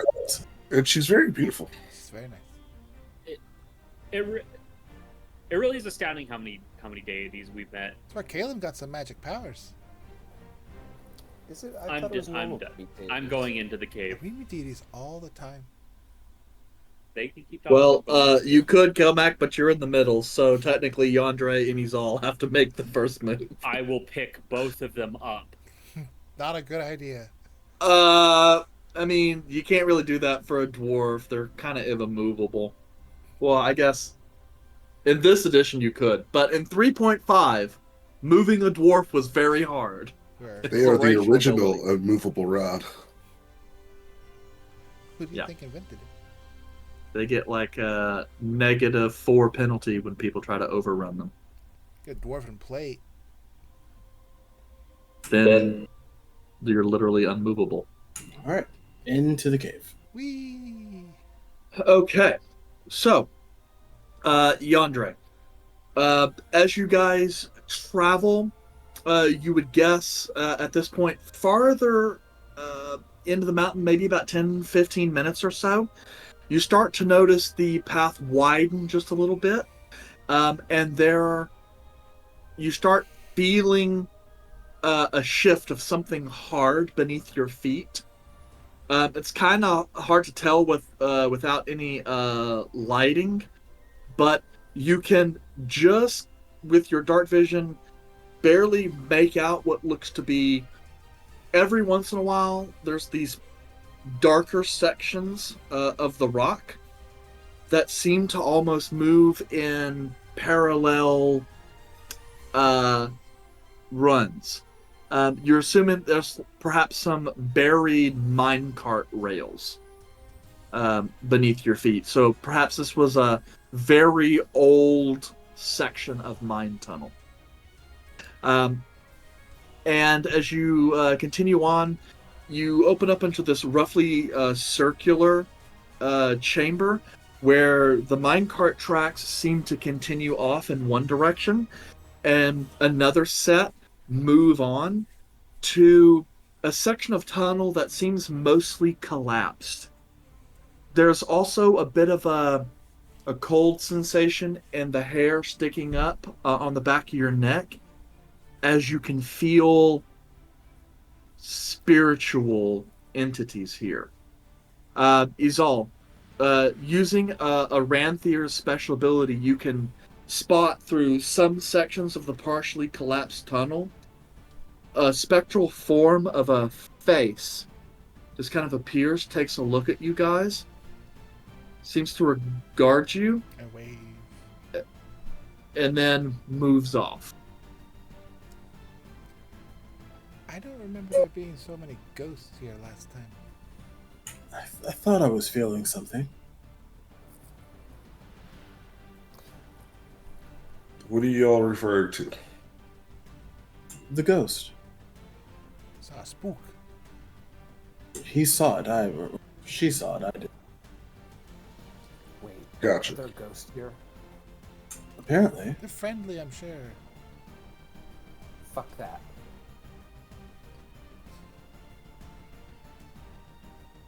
Remember that run-in we had with that mean ghost? Yeah, but now you can deal with it. Like, personally. Really show them what for. You don't need- do have the means to take care of it now. Don't take that shit for them. You're a handsome elf now. I mean, handsomer. That's right. Yeah, that's right. Fuck these ghosts. You probably could if you really tried. How does that work? Magic? Sure, magic. Well, we have other stuff to do right now. We'll fuck the ghosts later. Don't fuck the ghosts. Please don't. So if I continue forward, is that where I get that feeling of the spectral entities? Yeah, the spectral entities come beyond kind of that collapsed section. From what you can tell, the ghosts seem to be keeping their distance. They're not approaching you. But there is another pathway that continues on. When I see a ghost, I will cast Minor Illusion to make like an image of the ghost appear when they go away. It's like, I saw one here. This is roughly what they look like. And they're there. That way kind of everyone sees kind of where they're popping out at. It feels like there's more of them behind this blockade of sorts. Calum, as they're having this conversation, you also feel a sort of spiritual, not really a tugging, but a presence that seems to also exist on the other side of that area. It's not drawing you towards it. It's more like you just become faintly aware that there is something there. But it's not magical in nature. While he's doing that, I'm gonna walk up to where the blockade is, and then I'm gonna use Eyes of the Grave. Okay. But it's behind total cover. It doesn't matter. Never mind. Well, it's partial. There you can see partially into the next room because it's only partially collapsed.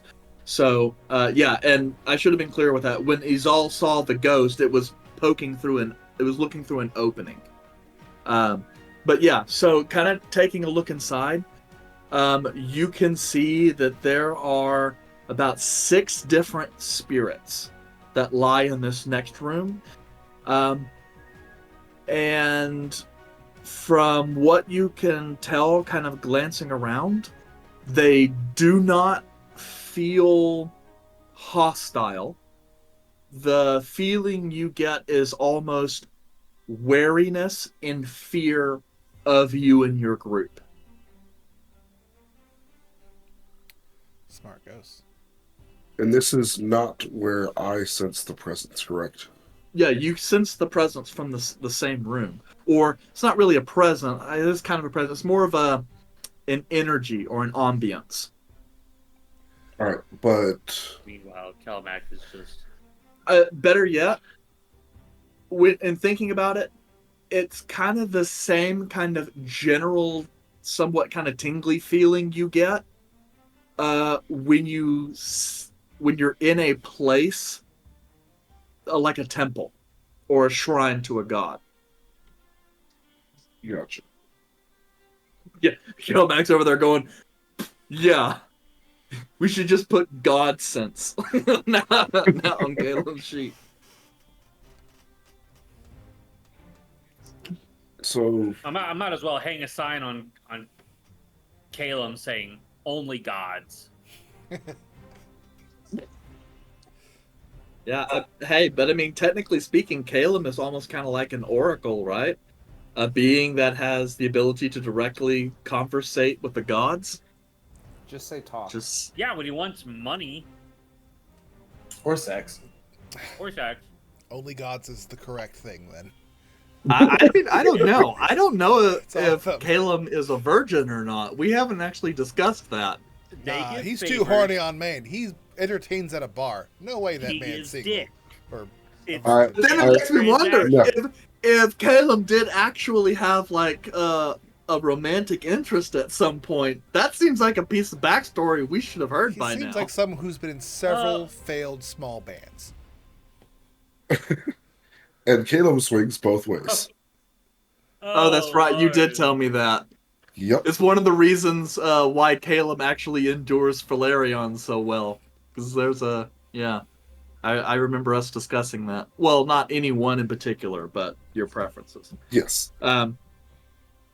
So So it's like a blockade, or like rocks have. a part of the tunnel leading to this other room is collapsed.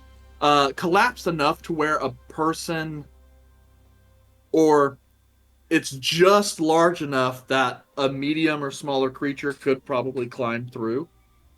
But it does look like that the rubble has shifted over time. Yandere will look back to the group and just be like, it appears there's at least 6 of them behind this wall. They don't seem very hostile, but I can try communicating with them. Do it. Maybe they have information on the whereabouts of my family. Okay. Pardon the switch in tone. I believe you guys call it code switching. But just... Hi! And Yandere looks through the hole and starts waving at the spirits. Yeah, you get the sense that like the spirits are really confused. I can see you. Where do I go in there? Are you going to interrupt me talking to the spirits to walk into the room? Climb through the open hole, really. But as you're one of the spirits kind of makes its way closer to you, still cautious. The figure is wearing what looks like kind of a rough kind of work shirt, some heavyweight pants, and this very large leather belt. And so part of his face seems a little deformed and and he's a little emaciated. But he kind of goes, "Hi. You are adventurers, yes?" Well, yes, we are. We're looking for some people. I was just curious to see if you would be able to help us find them.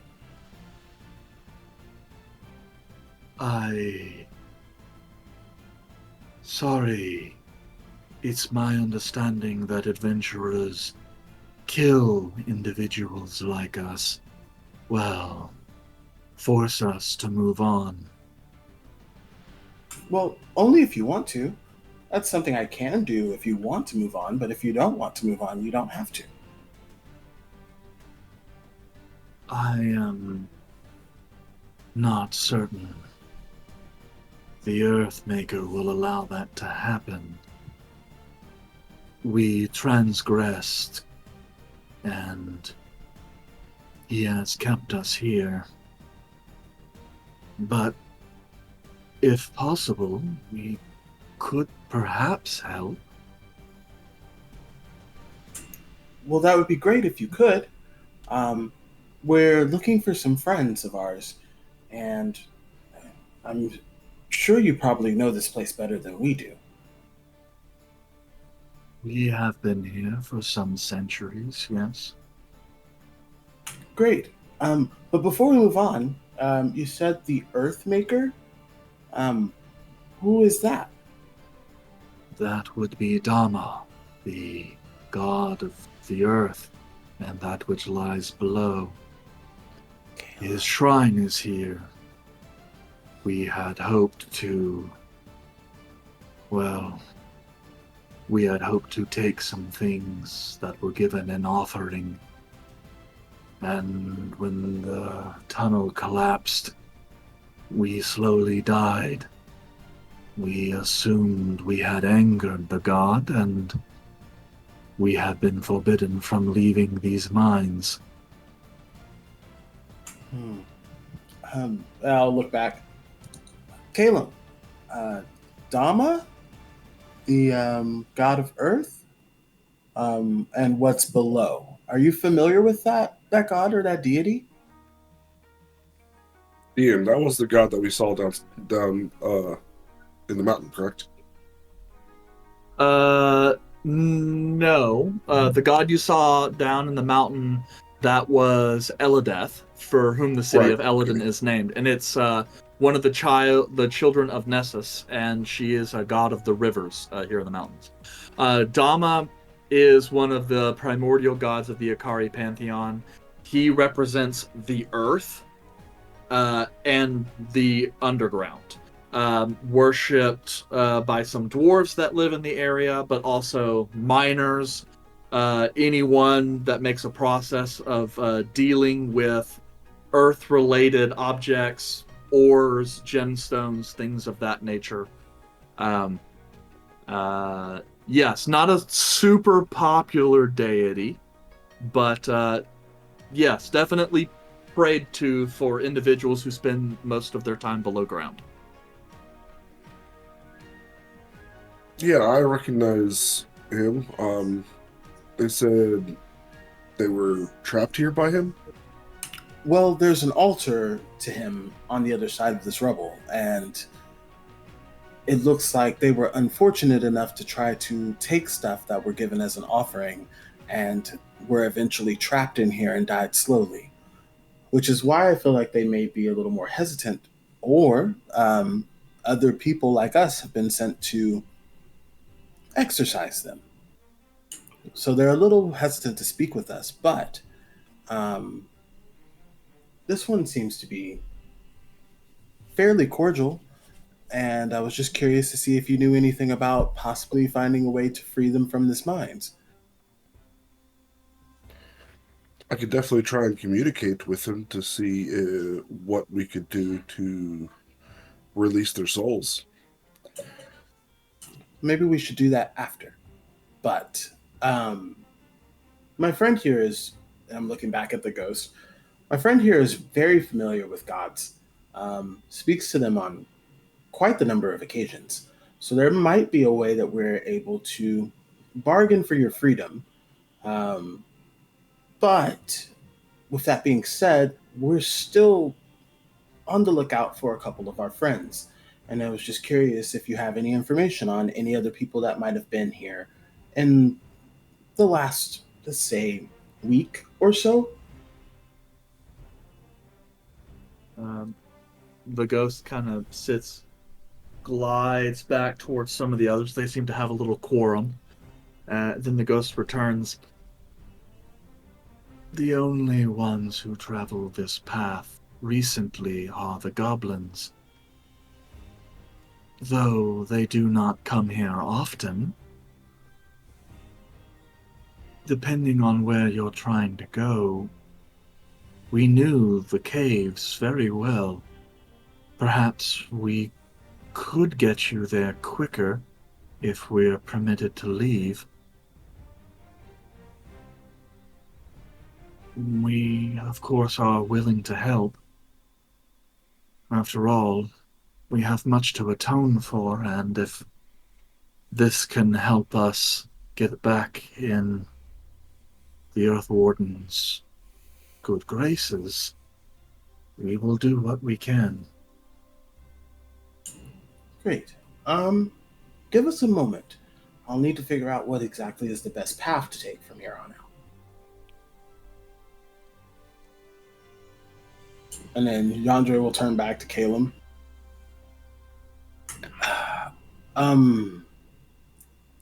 They're stuck. They haven't seen anybody come through this way, besides goblins. So I'm afraid I don't think they'll have any information about your family, Vulred. but they are willing to help us navigate the tunnels and the caves. But they have to be able to leave the area in which they're stuck. And the assumption is that Dama is the one keeping them there. So if we were going to get any help from them, we would need to find a way to free them from there.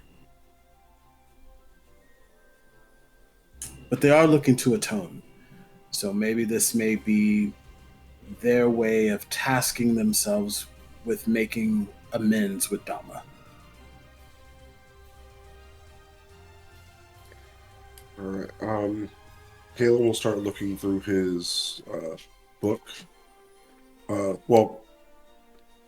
His notes that he has on his deities, and in looking into Dama, what kind of demeanor would he have, in Caleb's opinion, on someone trying to atone for something that they've done?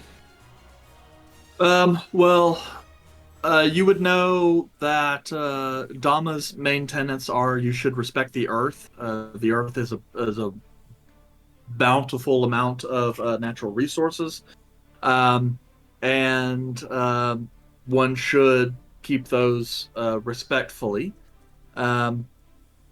But the other, you know that one of the biggest things about him is greed. While he creates things like iron and crystal and other things like that to be harvested, greed is probably one of the biggest no-nos. And so usually atonement requires some kind of sacrifice or act of contrition, or perhaps some kind of an offering.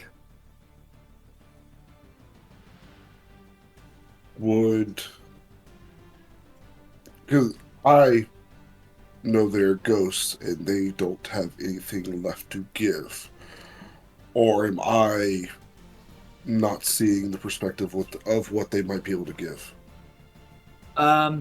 It's hard to say. They could be partially correct that, along with their general act of contrition, truly being sorry for what they've done, it almost kind of seems like this is perhaps almost like a prison sentence, and so that's what it would come to mind. Or perhaps they could need a priest of Dama to bless their souls, or perhaps you could intercede on their behalf or make some kind of prayer or sacrifice at the altar on their behalf. But you know that Dama is a hard god, but he's not an asshole. Okay. I mean, I know Rab's over there going, homeboy literally trapped people and let them starve to death. Yeah. But tough love, I guess is the phrase there. Dare love. Ah. Nice. So, in order for these individuals to be freed, something has to be sacrificed in place of the greed of what they found themselves in.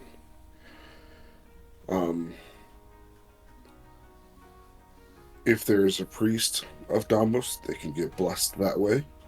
Unfortunately, I don't believe any of us are.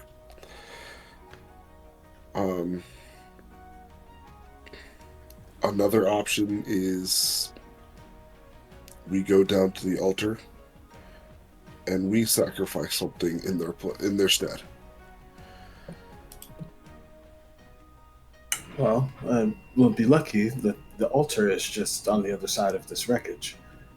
Or at least a shrine is on the other side of this wreckage.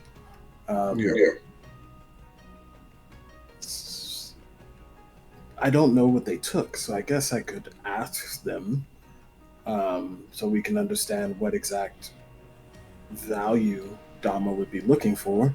I mean, he's already taken their lives, um, so I find like there needing to be an additional sacrifice is a little hard to believe. A willing sacrifice, Okay, in my opinion. okay. Um, well, 1 second. I'll ask them. Um, excuse me. Take your turn. Yes. So my friend over there, who I told you about earlier, mentioned some of the tenets of Dhamma, and in order to even begin thinking about how to free you from this prison, it we would need to know what exactly it is that you tried to steal, or take, borrow, or whatever form of word you would want to utilize. And the figure, you can see even through like the spectral form, deep lines of shame. He kind of looks over. It was practiced by the miners here to give up a portion of some of their most valuable harvestings as tithe. Some of those were kept here.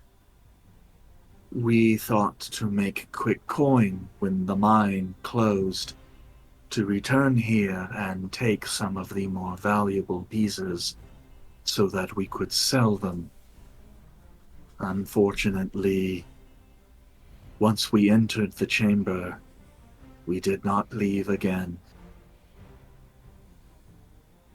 When you say like goods and tithe, you mean fruits, vegetables? And he kind of gestures. It's kind of hard to see, but with your dark vision, you can see that there appear to be altar bowls that have stuff in there. And as you kind of go and look around, you can see what might be glinting. So you assume things like ores, metal ingots, gemstones, things of that nature. Ah, so things of the earth. Yes. Precious gemstones, metals, and the like. Caleb, Yes. do you have anything about metals or foreign metals that Dama would take? I still have some frost gold that might be valuable to him, as it would be something that would still be of the earth, but just not this plane. It, the way it sounds like I'm not too sure. Sorry to interject. I'm not too sure that would be acceptable since they might work on this plane. Well, that's why I was asking Caleb to see if there's any kind of rule or stipulation.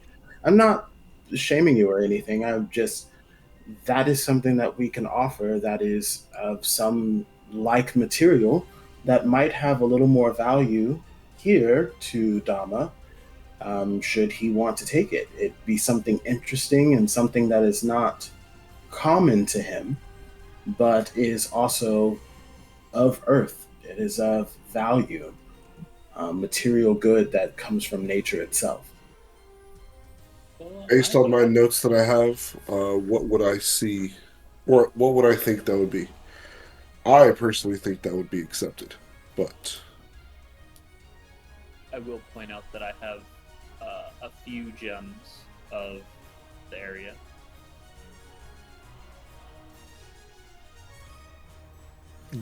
what would I think about the rare material that Yandre is speaking of? Rare material, definitely. um, that would you would think that would definitely work. And perhaps even gemstones that Kelmack's talking about. As I said, it's less about so much about the value, but more about the act of contrition. So you just need a sacrifice, in that case, a tribute that is at least worth the crime, taking into account the suffering that they've already endured is another thing too. Um, but as you guys are sitting here having this conversation, you feel a little bit of a shifting in the ground around you. And you guys are kind of watching and taking a step back as you actually see the rubble that lies in this tunnel start to crack and slowly turn to dust and fall to the ground. Izal, your offering has been accepted. Thank you. Or Oh, trying to equivalent exchange things. I was doing some praying. A prayer? I don't know. I haven't done it in a while. There's like a circle of concentric circles around me that I was drawing in the dirt. ah, sneaky. I mean, y'all just figuring out this earth gods and like, I mean, I know plenty of worship from Moradin, but I don't know the Dhamma here, so I was just trying to. It's like connecting phone calls. It just takes a little while just to try to get someone to listen. All right. Well, that works. So you just put something in the prayer circle? Oh, I would go if the wall that was covering it had dissolved. I will go up to the altar, and I will put a coin on the altar. So you climb through the rubble and put a coin on the altar. It The dissolved. rubble's There is gone no now. more rubble. Oh yeah, it's okay. I got what you're saying. I'll wait and see what happens when Azal puts the coin on the altar. Yep. You see the coin goes on the altar. You guys can all sense it's almost as if like there was a little bit of pressure, a stagnant air that suddenly begins to move. Almost as if like a balloon deflating a little bit, almost. And just kind of the weight and presence kind of goes out. And then you see the coin remain, but you start feeling an itching on like your biceps. As you start to look, and now there are these kind of angular, geometric, kind of knotwork tattoos that are starting to show and make these cuffs on your biceps. Ooh. I can't get in the water now for like 3 days. Okay. Well, looks like that did something. And I'll turn back to the ghost and I'll just like, do you feel any different? The ghosts are kind of looking at each other. The one you guys were talking to is there. And as he's kind of looking to you, he starts to look a little more full, like less emaciated and wounded. He appears more like he would have in life. Yes, we feel unburdened. Thank you. But and he kind of like looks over to his ghost friends. You go on. I have a promise I have to keep for our new friends here. And the other ghosts just kind of look at each other and just kind of give you guys some nods of approval. And then they slowly turn to dust and disappear. And yeah, Yandere, you can feel the spirits go and pass on. Only the other one remaining is there. Um, this time, like visible to all of you, like full spectralization. And he's just kind of looking around, going, "Welcome, friends. Um, now, you said you needed some help finding someone." Well, yes. Our friend back here, and I point at Vulred, has some family members that are here somewhere. I'm not sure if they're in this particular mountain, but um, they've been, for lack of a better word, trapped. Very similar to you, but um, still alive, hopefully. No offense. Oh, none taken. I'm. Well, I suppose we deserved our end, given what we've done. Uh, do you happen to know where on the mountain they might be? They only advised that they were in some form of ruin, windy and cold, but were able to hear the roar of dragons, possibly. I'm sorry, Vora, did you have something to say? I said it was windy. Yes. I suppose it's possible they're up at the fort ruins, the top of the mountain. As far as other ruins, there are only a couple other of which I am aware here within the mountain. One is nearby. I could take you there and see if you think that might be it. Getting to it might be a problem, though. How far when you say nearby? From your way, perhaps only just a few minutes. One moment, and we can try something. And by one moment, I mean I need just a little bit of time. You'll see Yandere sit down in like the shrine area and begin casting locate creature. And a question while he's doing that. Mhm. Did you say that we can all see him now? Yes.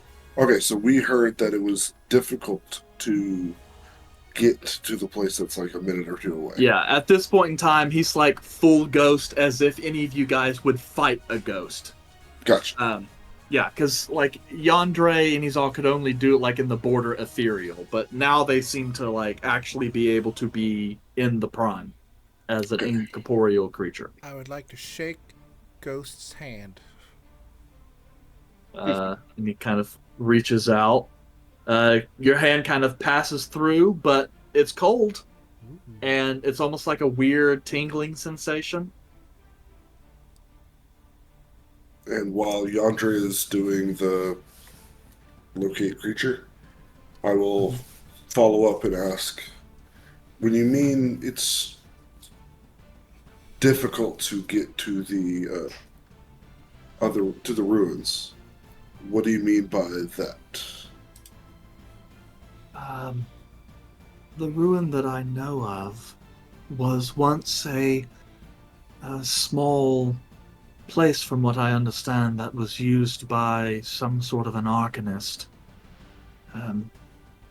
It's not hard to get to the chamber where the entrance lies, but there is a bit of a chasm that lies between this side and the door. So getting to the other side is not something we've ever been able to do. I can't say for certain what lies on the inside. No one I know has ever entered. Thank you. And now Caleb will wait for the locate creature. Okay. Yeah, Yandere, which describe or name the creature familiar to you that you're searching for. Elodin. Elduin. I got it. You find I got there. Elduin. Yeah, I get it. Elven naming structures, right? They're Well, they're all my Eladin, lord. Total crap. Eladin, Faerun, Phalor, whatever. You know, Aragorn. Why like can't they just name their kids like Jim? or like it's one of those like honestly, it kind of feels like Vulred's mom was one of those like Caden, Zayden, Jaden, Layden kind of mamas. Well, let's see. I believe that spell goes out to 1,000 feet. Yeah. Yes. Which, according to Google, as I just verified, is actually taller than most mountains in the United States. And seeing as how you're not at the foot of the mountain, you're up somewhere near the middle. Yeah, sure. You do pick up the presence of Elduin. And let's see, nearest creature. I'm just trying to see. Yeah, you sense the direction. So yes, it appears to be almost kind of directly above you. Not, I mean, a little more north and east, but you definitely need to go up instead of kind of out. Friend, I'm sorry I didn't ask your name. My name is Carter. Carter. The friend that we're looking for appears to be like kind of north of us. Like, well, not north, up above us, and also that way. What ruins lie in that particular area? That used to be an old watch station during the wars and the revolution towards the end of the Third Age. It's been used off and on as a sort of watchtower for the surrounding areas, but it hasn't been used in several centuries. To make the way up there, there are some mine shafts that can get us close, but as there aren't any mineral veins quite up that high, I could get you most of the way, but we might have to find some other ways to actually breach the summit. As close as you can get us would be great. Of course. There's an old section of mining tunnel that will likely get us at least most of the way. If we take that, there is an old elevator and stairway system that can lead up. That's perhaps the most direct way. I doubt the lift is still working, but still.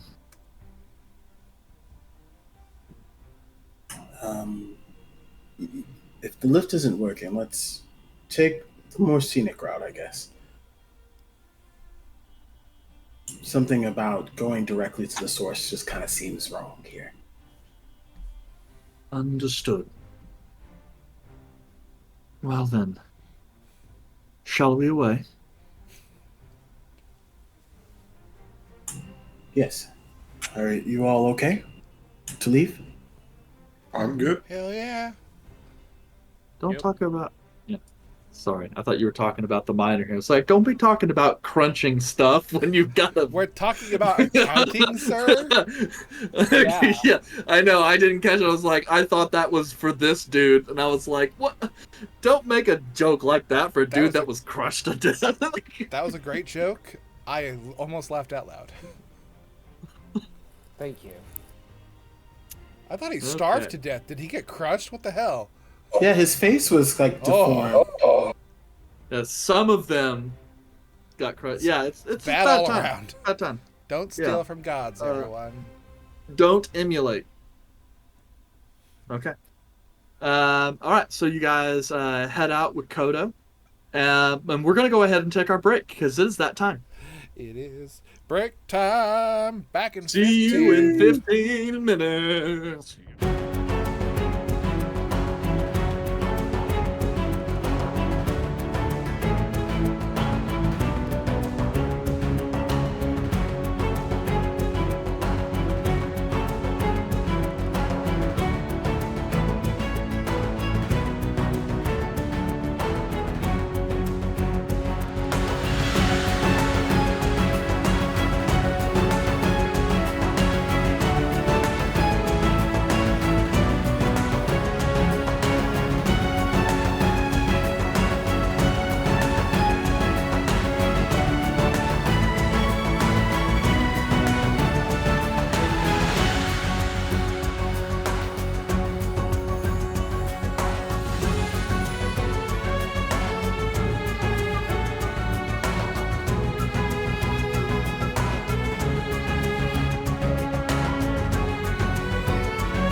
Kill them all. Oh shit, Stu's back. Nice timing.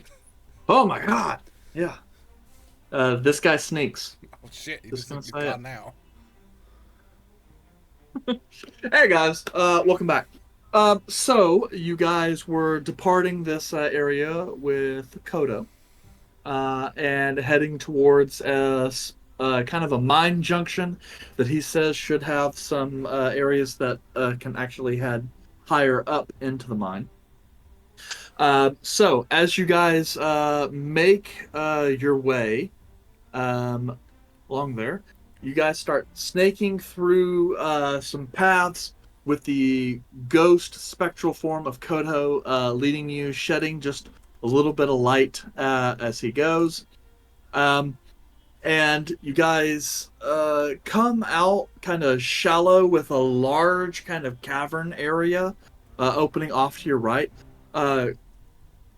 Kodo kind of stops for a brief moment, kind of points ahead to another section of tunnel that continues on. That is where we'll be going. And as he kind of points out, you guys can see a little bit as there's what looks like just a little bit of kind of dim light filling the spot. About kind of 10 feet off to your side, there's kind of a sheer drop off with about a 20-foot expanse. And then on the other side, you see a section of carved stone that make these kinds of reliefs that frame this kind of stone door. As he points out, that is the Arcanist's area that I had mentioned previously. As you can see, 20 feet is a long way to travel. None of us know how to open the door anyway, but that is where it is. Are we ready to move on?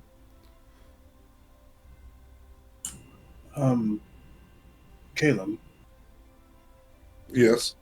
would you be willing to send another message to Salusa to see if we can get in contact with her at this point?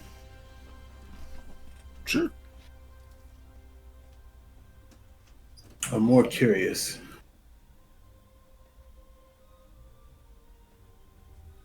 I can send the same message that I sent before. Oh yes, we never got in contact with her, so it would be So new information. I will repeat the message that I sent previously, as I don't remember the exact wording because I've already deleted it. Essentially Long asking, moments. essentially Long asking where moments she is. pass with no response.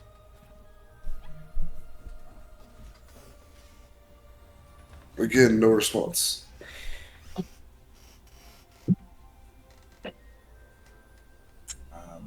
We kind of have a general idea of where we're supposed to go to find your brother. I could take a few moments to try to locate Salusa and see if she's in the mountains as well. That might be ideal.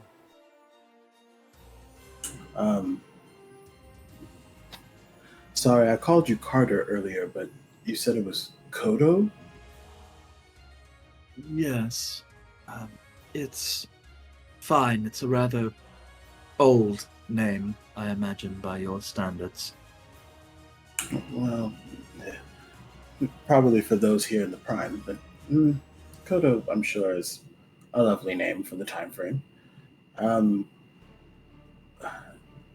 I just remember the location in which we're going. I won't be able to just automatically know where our friend is once I drop the spell and focus on another person. So if you could just and I like point to that specific area again and just like, this is where we need to go in that general area, like that way. And then I'm going to spend some more time if people allow me to, so I'm not wasting the spell slot. I would ritual cast locate creature and target Salusa. Oh, it's not ritual. It's never mind. I apologize. It's not a ritual. So I will just expend the slot and cast Locate Creature. Okay, and you're reaching out for Salusa? Correct. Okay. You do sense Salusa. As far as you can tell, it's probably closer to the edge of your range. She lies at a much lower elevation, you assume probably near ground level, somewhere closer to the eastern edge of the mountains. So Salusa is here. Yeah, as far as you can tell, she doesn't appear to be in the mountains specifically, but maybe along its periphery. Salusa's here. I don't know if she's particularly in the mountain, but she is below us to the east. She's pretty far out. It's testing the range and limits of this particular spell. So she is close by. She's at least within 1,000 feet.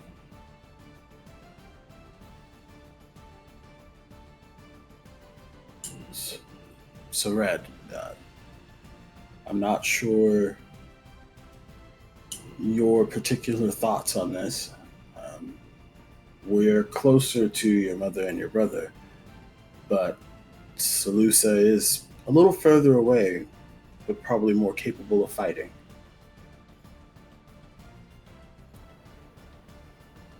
You know at least she's alive. And she's not an object. What are the pros and cons? The con is I don't know whom the time limit was for. It could be Salusa, or it could be both your mother and your brother. So us making a decision could impact the livelihoods of one or the other group. Just to clarify, because Caleb did tell you this, and it's been 3 weeks. Carolo did specifically mention she, so the thread that will be cut would have to either be Salusa or Therona. Well, either way, it's the two different groups. And so this is a very tough question to have to ask you, but realistically, we're getting to a choice of whose lives do you value more.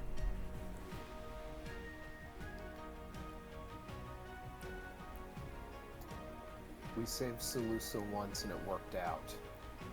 Let's save her again.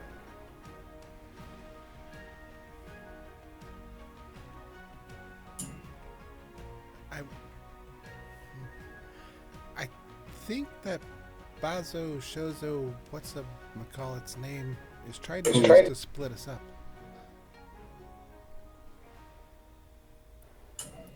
Who? We're not going to do that. Bashalon. Bashalon, I don't want to give him his name. It's stupid. It is kind of a stupid name. I'm just trying to insult him. He deliberately gave you those options of coming and saving them and putting them in different locations, probably to separate us, because he knows that us all together is far too difficult for him to take on. And if he can make you suffer by taking out somebody, by us all choosing to go one direction, then he would make you make that bad decision. So what do you propose?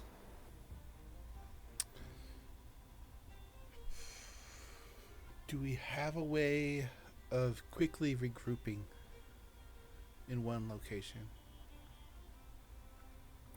If we split up? Yes.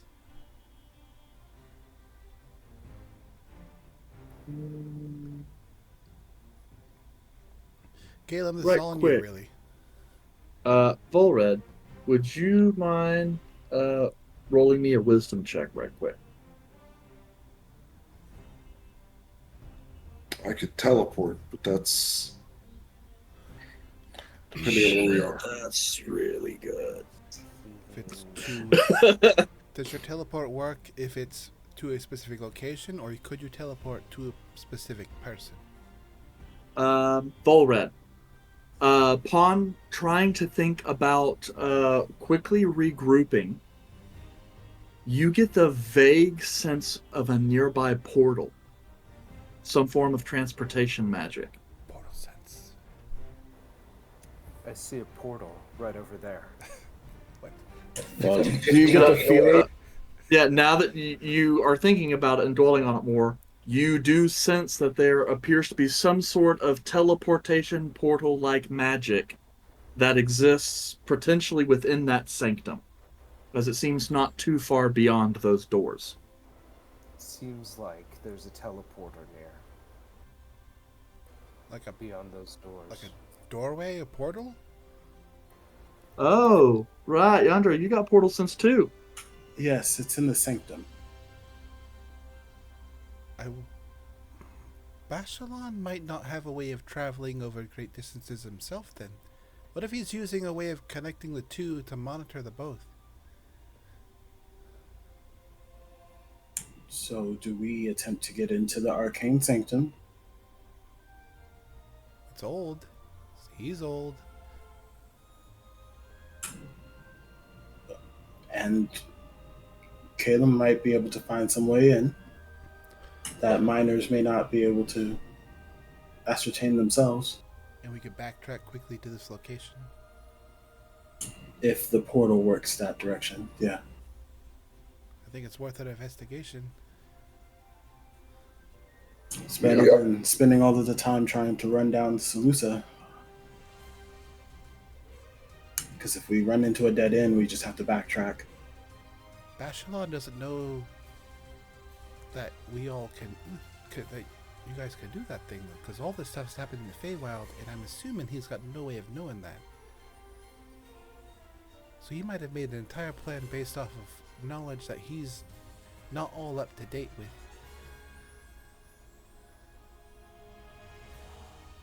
Good job, Vulred. Thank you. Hell yeah. I saw it myself. I felt it myself. No help. Whatsoever. Yeah, the only reason I had you roll that as kind of a passive is only because you got some weird face shit going on. You're juiced up What on did you Fey call it? juice. Uh, That sounds hot. Fun. Spent longer in the Fey. It could be. I can figure out the light problem. Give me a second. All right. Kodo, I know that you said it would be difficult to get over there, but is there any way that you see that might be a little easier for us to get there? Well, I can float over there, I suppose. As far as you could try and fashion a bridge, or if you have some sort of magic. How far is the chasm? It's like 20 feet. It's about 20 feet. I could probably do it. Narrow enough if you were a monk. But Well, we can also just choose one person to fly. They can carry him. I could carry who? Well, if we want multiple people to go over there, we could have one person fly. Well, realistically, we just need you to go over there so you can try to figure out a way to get in the door, right? Yeah. But then we'd be immediately separating himself from us. I know it's like within range, but within physicality, we would no longer be able to be there. Is there like a landing in front of the door? yes. How big There's a landing? about 10 feet.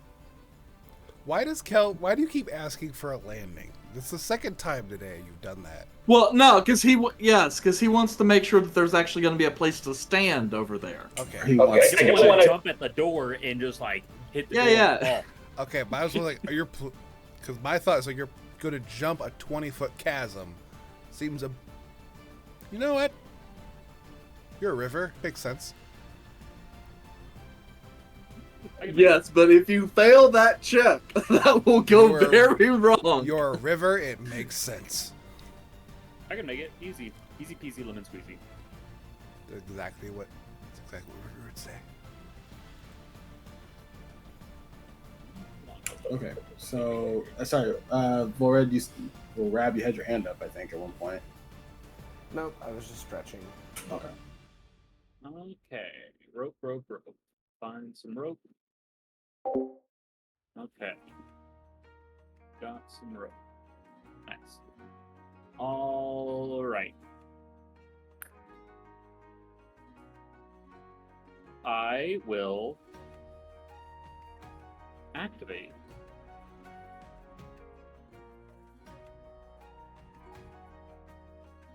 Before, I just want to throw out another option before we start getting crazy. And if you want to have a hero moment, you absolutely can. But I just want to throw this out. We could probably just like tie the rope onto like an arrow and have Vulred shoot the arrow across. I have an idea. Or I'm going to cast Mage Hand to grab the rope and pull it to the side and tie it.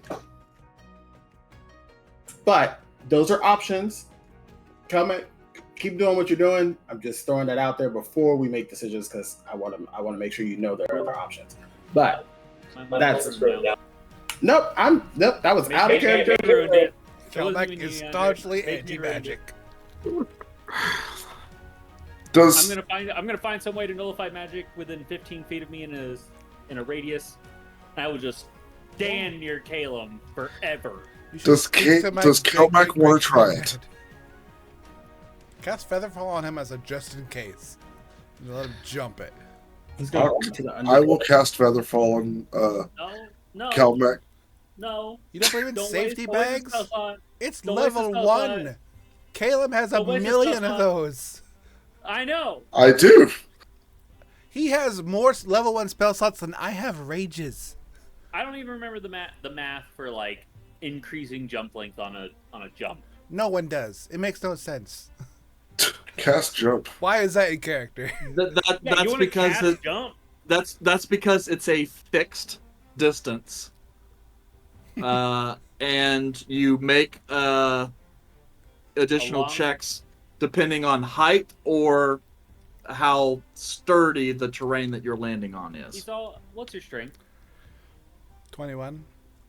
You can make it with a long jump. Yeah, but I got short legs. Just tie the rope. But you wanted to do it. I can never. No. I like as they're arguing, I just look over at Caleb and I just go, Just match the rope. Just match Just the rope. magic it over there. It's already over there. It's already He tied. had already tied it. They're just arguing. I'm telling Kelbeck he can go, but it's already tied. okay. He already also cast Featherfall on everybody. Just also. I'll just hold on to the rope and I'll just hold on to the rope. Fine. I'll make a long jump. I want to see if I can make it, and I'll just have the rope as a safety measure. Okay, so All just to be arrest clear system. here, because it sounds like a lot of stuff is going on. So you maged hand a rope to the other side to tie, and cast Featherfall. No. Separately. You Yes. have the mage. 5 first level spell slots, Caleb. Cast Featherfall. Yes. Wait. He's already taken one side of the rope and tied it on the other side. You are holding the other side of the rope. Yes. If you jump with the other side of the rope, we cannot fasten it on our side and make a bridge. You will have effectively just... Okay. I did my part. Okay. How about that? All right, we're just gonna do it this way. I'm jumping. We're going. And I'm holding onto the rope. He's jumping. Okay. As a All right. descendant of a demigod, this all makes sense. Okay, but we're gonna so just straight up, because while you guys were arguing, Caleb. So one side of the rope is tied on the other side, correct? So that's Yeah. the case, and then you're gonna hold the other side of the rope, Kelmac, and jump. Not the very end of the 50-foot length of rope. But like 20 Okay, you're gonna feet. grab somewhere in the middle. Like You're right. 25 feet. Because wouldn't that suck if you fell 40 feet and went splat because you were holding on to the fit? That would suck. But yeah, it would suck. Okay. What do Okay. you want, And DM? I want you to go ahead and make me an athletics check. And I'm doing a long jump. I'm taking 10 Yeah, feet. I got you. I for got long you. jump. You just breakdance your way through it. 22. Australia. 22. Take that, Rage Cannon. Sacred Yep. number. You guys watch as Kelmac takes a step back, judges the distance a little bit. You see him kind of bristle, and just peerless athlete this shit. I And didn't activate Fearless Athlete though. That's the whole thing. yeah. You just Yeah. are a peerless athlete. You would win Well, the yeah, Olympics. That's true, because you actually have an ability called Peerless Athlete. Yes, But that's where that I was just- confused. Yeah. Well, I was just checking because I believe I believe the Tabaxi have extra jump feet, but I was curious if Leonin had it too, and they don't. But anyway, so you You're wrong leap. on both accounts. Well, no, the Leonin don't have extra jump feet. Either did Bexy, but go on. What? But that's what I was saying. I Tabaxi thought. can climb. And sprint. Anyway, so Kelmac, with a strength score of 18, you come up just kind of short of the distance. So, but that is enough distance that you go. You're like, shit, I'm not gonna make it. The top half of you lands on the far side, while the area below your waist is just kind of kicking into the darkness. But you've got I'm those almost claws. 7 foot. Yeah, you're like, your claws are dug in. You're not going anywhere. You're just going. I do have claws. I cast Minor Illusion above myself with a big 10 above me. 10! But See? yes, because the long jump is based. You jump a distance equal to your strength score, which for you is 18 feet. Oh, so I would have made it. Okay. Yeah, you had made it. Yeah, that's an athlete. And Unlike you wouldn't even get to Gimli, check for it. you just could do it. make the jump. Kelmac, he would have made it if he believed more in himself. There's a lack of confidence. Or maybe wasn't wearing armor. Plate mail. It's mithril. But this armor's Still. probably lighter than mine. And I'm not wearing anything. Except for this other undergarment. It's not important. In any case, Dummy I will mommy find outfit. a rock and tie the rope to it and chuck that. Yeah. rock. You find a good. Hold on. He tied the Oh, rope a to a boulder. rock, right? The other side of the rope is tied already to a rock over there. Yeah. So Man, I'm just gonna go to bed, man. I'm tired of this you bullying. kind of getting you bullied. just toss it, and it makes it to the other side. This one easily clearing the distance. There's your rope, Magic Man. Alright. Just teleport. Yes. And I climbed over there. Missed a step 30 feet. I could, but I'm not going to. Is this why y'all make fun of me for playing fighters? No. Yeah, kinda. Yeah, I think Cool we stuff. just make fun of people because. So yeah, I will use the rope to climb over. Okie dokie. Let's see. Yeah, easy enough. You take it nice and slow. No need to make a roll because the ropes are tied off and you're not being rushed. So you can just take as much time as you need. and then you make it onto the other side, and I assume the rest of the party will begin that trek as well. Mm-hmm. Calum, as you kind of reach the far side, you see this kind of elaborately carved entry. Somewhat interesting. There's nothing that you can see that's necessarily that screams magic. In fact, what you see is on either side, flanking the doors on the wall, appear to be a myriad of individuals who appear to be laughing and dancing. And the center of the door is actually some high fidelity musical instruments that are like carved and coming out of the door a little bit. I was gonna say but if it's a mural of Valerion, I'm gonna lose it. But you do see some kind of magic runes along the post and lintel, old stuff.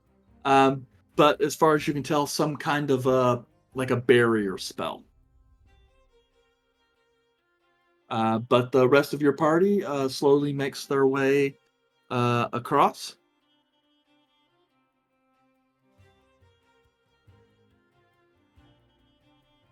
All right, we've made it. So, I just realized I was on mute. I didn't. I was trying to talk, but I was on mute. As the others are coming across, I will start inspecting the barrier spell and see what I might be able to do to try and drop the barrier spell, or if a simple dispel magic will do. Yeah, it's kind of hard to see because the runes that you see appear to only be partial runes. Like there's just it's one piece of the spell in general. But roll me an Arcana check right quick. Not that I think your static bonus is so high that you can't possibly fail this check though, so I don't know why I bother. Yeah.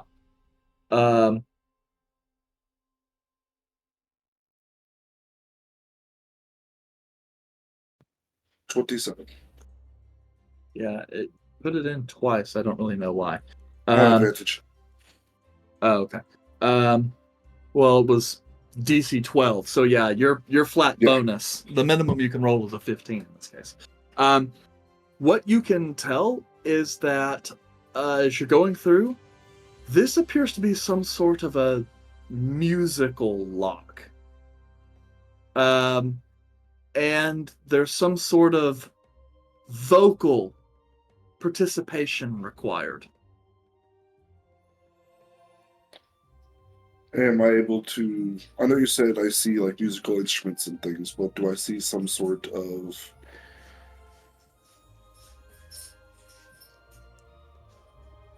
like something I can follow that I can actually sing to, or would this be something I would have to create? You're not entirely sure, but as you're kind of looking, you do see that there is some kind of a slightly raised pad before the door, kind of standing in the middle of it. That seems that some sort of a performance might be required. All right, I will go towards the raised area you said it was. Mm-hmm. It's like a little standing stone. All right, I'm going to inspect that, see if there's anything out of the ordinary besides the connection to the barrier. No, and I assume you're just looking. You're not touching. Yeah, correct. Okay. This section appears to be different stone than the surrounding. You do see some other sections of runes, more like proximity, as if close proximity, very close proximity to this spot, perhaps serves as a trigger for some sort of magical effect.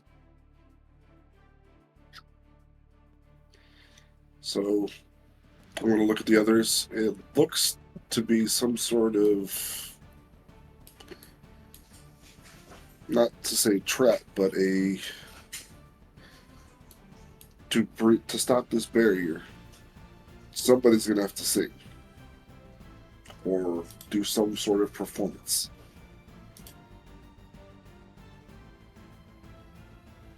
And you said specifically that it was a vocal performance? As far as you can tell.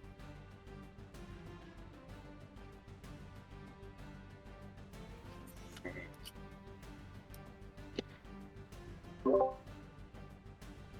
going to look at the others. Unless anybody has any other better ideas, I think I'm going to give it a try. I know like half of a bar song. That's about it. I know some Fey folk songs, but I don't know if that translates very well over here in the Prime. But I don't know if guidance will help here. Yeah, and I think I'm the only performer here. So I will step on the raised dais, I guess. Okay. I'll cast guidance on you. I don't know if that works here, but if it does, either way. Gotcha. Okay. And So, go ahead. you step on that central stone. You guys watch as the stone instrument on the door start moving and shifting and start playing music. A very lively kind of tavern tune, you might guess, but somewhat distinctive. Let's see here. Calum, Vulred, Kelma, basically everyone but Yandere can go ahead and roll me a history check. I'm not from here.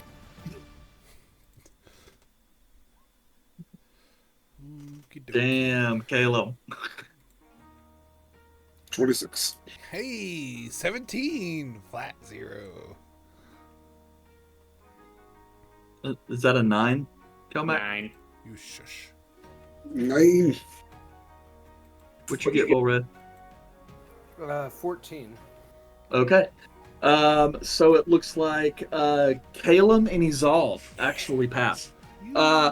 There's a moment here. Calum recognizes the tune immediately. Izal, it takes you a little bit of time, and you're going, this sounds familiar. And you're sure you've got the right thing when you look at the kind of flush redness on Calum's face. Because the both of you know the lyrics to this song. And it's very inappropriate. Oh, you gotta sing it, Kayla. Sing it. Send them the lyrics. Yes, this is It's like... Hey, I'm bringing sexy back. So yes, Caleb, as soon as he understands what song it is, he will start singing and is it actually moved get like into it. Jagger? Tell me why. No. Calum, roll me a performance check. Hit me, baby, one more time. Ooh, Do I get advantage because I'm awesome? it's definitely in sync. Nope. 25. Plus I mean, they 4. probably have to be in Plus sync a with it. D4. That's a D4. Guidance. All right, guidance. Not that you need it. He's gonna nail it. He's very dexterous. He's Where's not it? strong. He got a 1. Okay. Calum decides to give a performance. That Without any sort of obvious Inebriation. embarrassment. Oh, he goes straight into it. He doesn't give a shit. full send. All right. Izal, Caleb. you notice that the the lyrics seem to be a little randier down south than they are up in Moradun. But for the rest of you guys listening in, you hear Calum sing this randy jig that is a story about this individual who's constantly cheating on his wife. It details the very perverted sexual acts he does with these individual women, and then how he has to flee from his wife, who's trying to track him down. And it ends with the wife castrating and murdering her husband. Oh, in our version, it's not like cheating, it's just running away, and then there is definitely a threat. Yeah. So, yeah, maybe the Zella family has adapted that, and maybe a certain patriarch. Real close to home on some of those parts. Like, change those lyrics. Yes, and so there's a moment where it's like, wow, this is not safe for public consumption. What do you mean with this test here? But as Calum finishes the song, Valerian. The individual people on the side, like the statues, start gesturing as though they're laughing. You see the seal in the door come into focus, and the doors start sliding inward. Do you need to take a shower, Calum? So, I feel like I do, but I will deal with that later. Yeah, that's the kind of song that, like, you're not entirely sure you would want your dad to know that you know the lyrics to that song. Man, you didn't stretch or anything. That was impressive. I've sang this song many a time in back alley taverns. Wow. Okay. Yeah, I don't want to spend too much more time on that. Can we just go in? If I remembered your dad, I'd tell him. Yeah, you'll meet him eventually. Okay, let's see here. Just making sure I'm getting the right room. Yes, so as you make your way inside, you see that there are...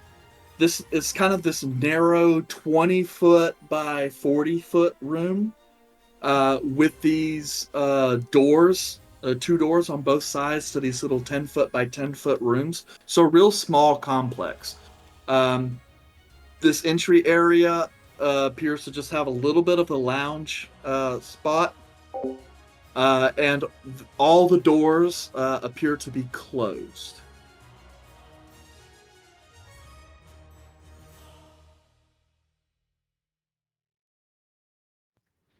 And So you just kind of start checking the rooms in order or something? yes, but Kayla was going to actually cast Detect Magic to try and see if there's any faint traces of magic anywhere in our path. You don't see any magic in this room. It does look as though there was once some barrier magic on the doors here.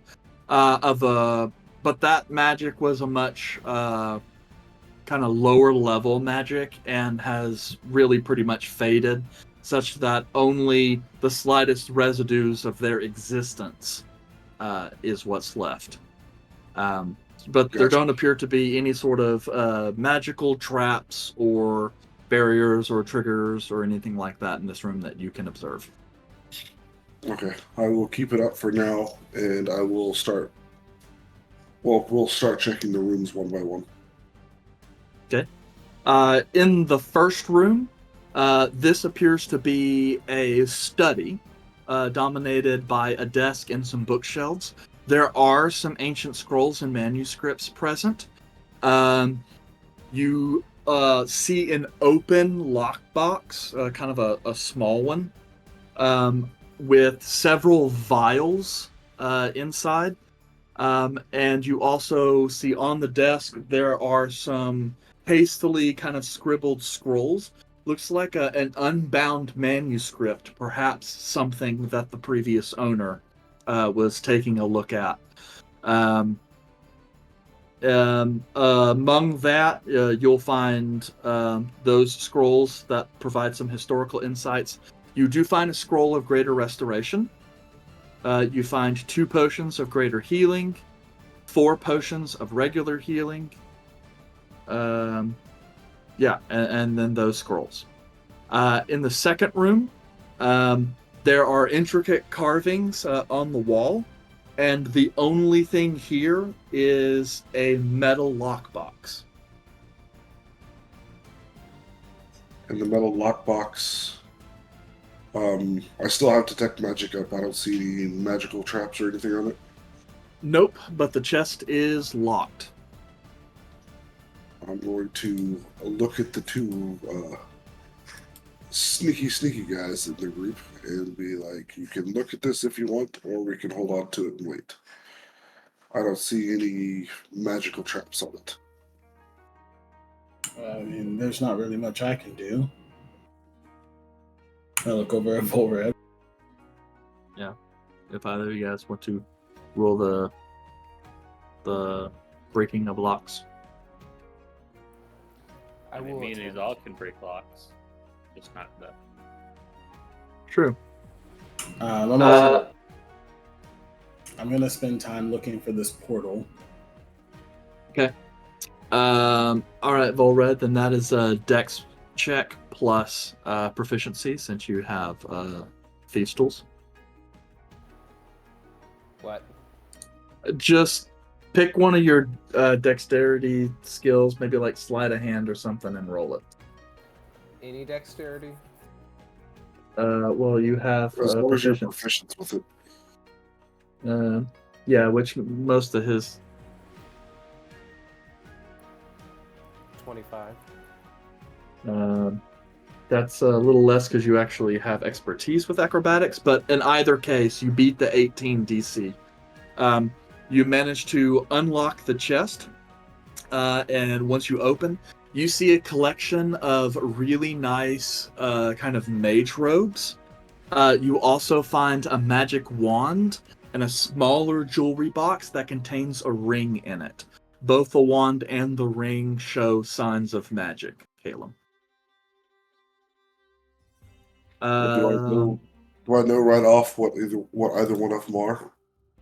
Yes, the wand is a wand of magic missiles, and the other one is a ring of protection. And then you also find a smaller lockbox that contains 100 gold pieces. And let's see which.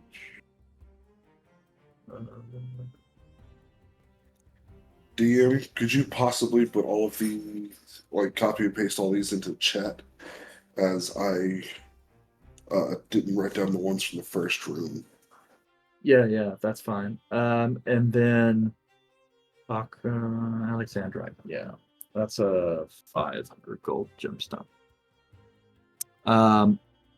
Yeah, I'll put that in when we're done here, just so that while you guys are kind of doing other stuff, I can kind of fill that in. Let's see.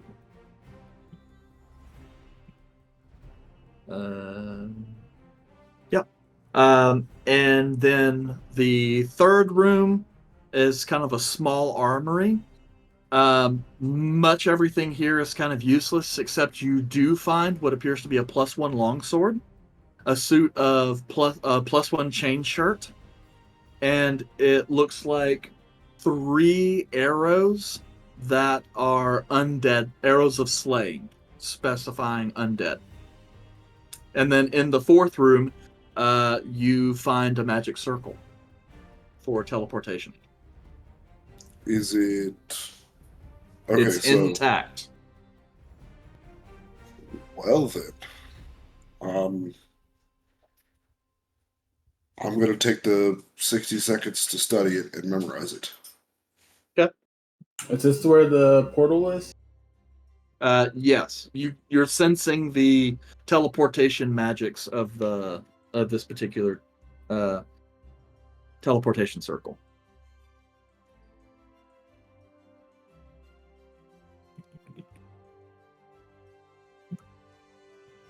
So yeah,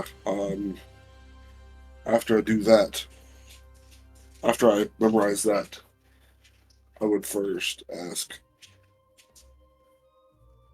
do you guys have any ideas as to if somebody has been here recently?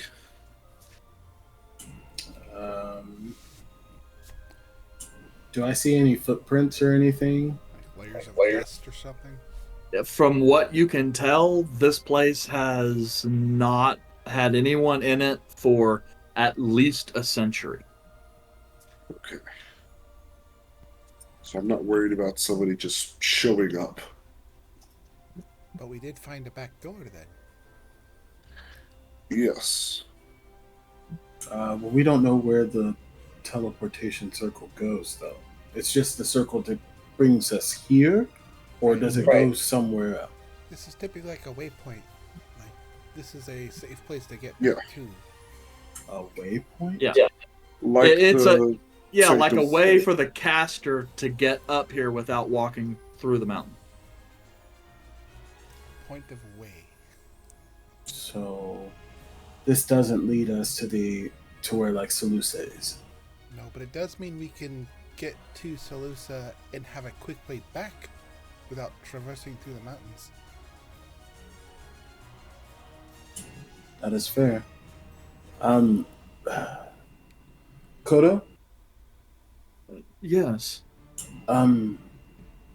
Is there more that guidance or anything that we would need once we go up that pathway that you were pointing?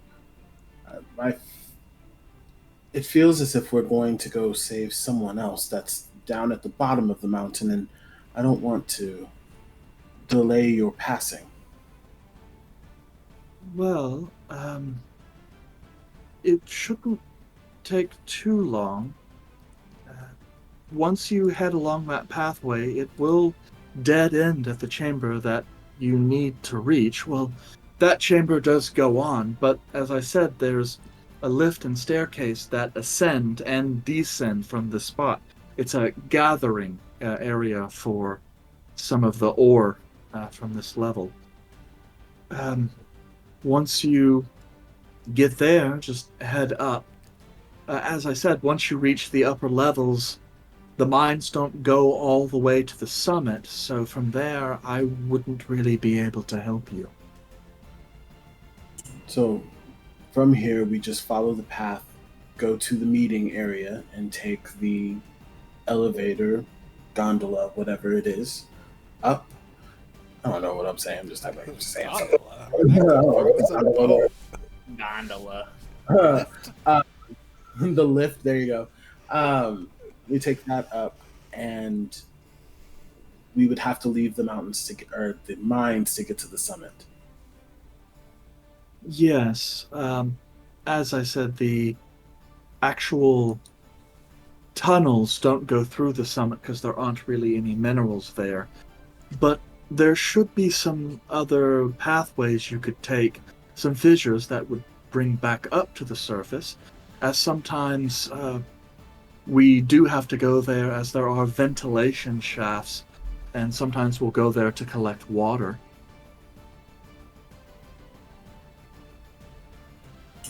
Okay, well then, it sounds pretty simple to remember, and I would say you've done a significant amount of your promise, and I feel like we may be able to part ways.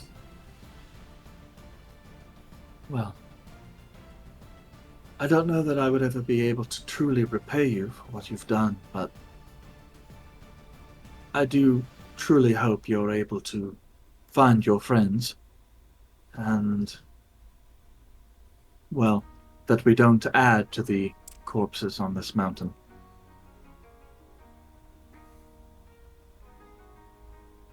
Well, thank you.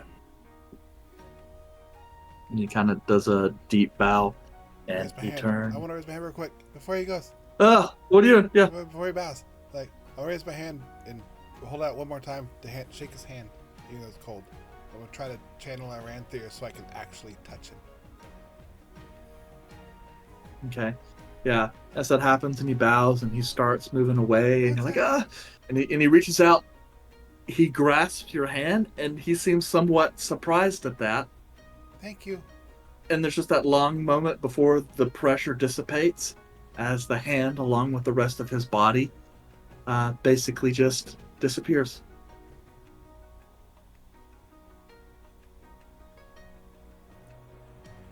Man, we almost killed him in that other room. You did? I mean, it would easily could have went that way.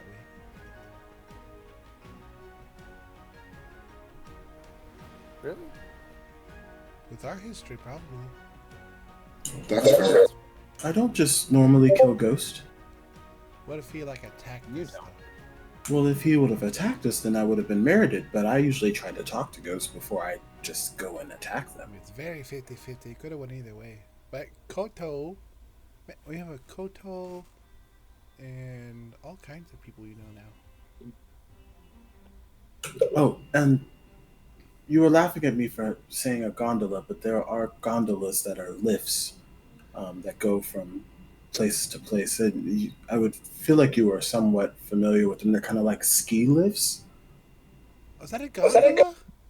They're also called gondolas. Oh, I did not know. I had out of character. I was like, "There's some reason why I said that," and they're like ski lifts. A They're ski called lift is gondolas. gondola?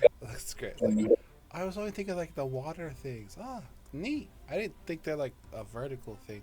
Well, so there are gondolas that are the boats, and then there are the ski lifts that are also called gondolas. Man, we can come up with different names. Right. Well, what's the definition of a gondola then? This is all in character.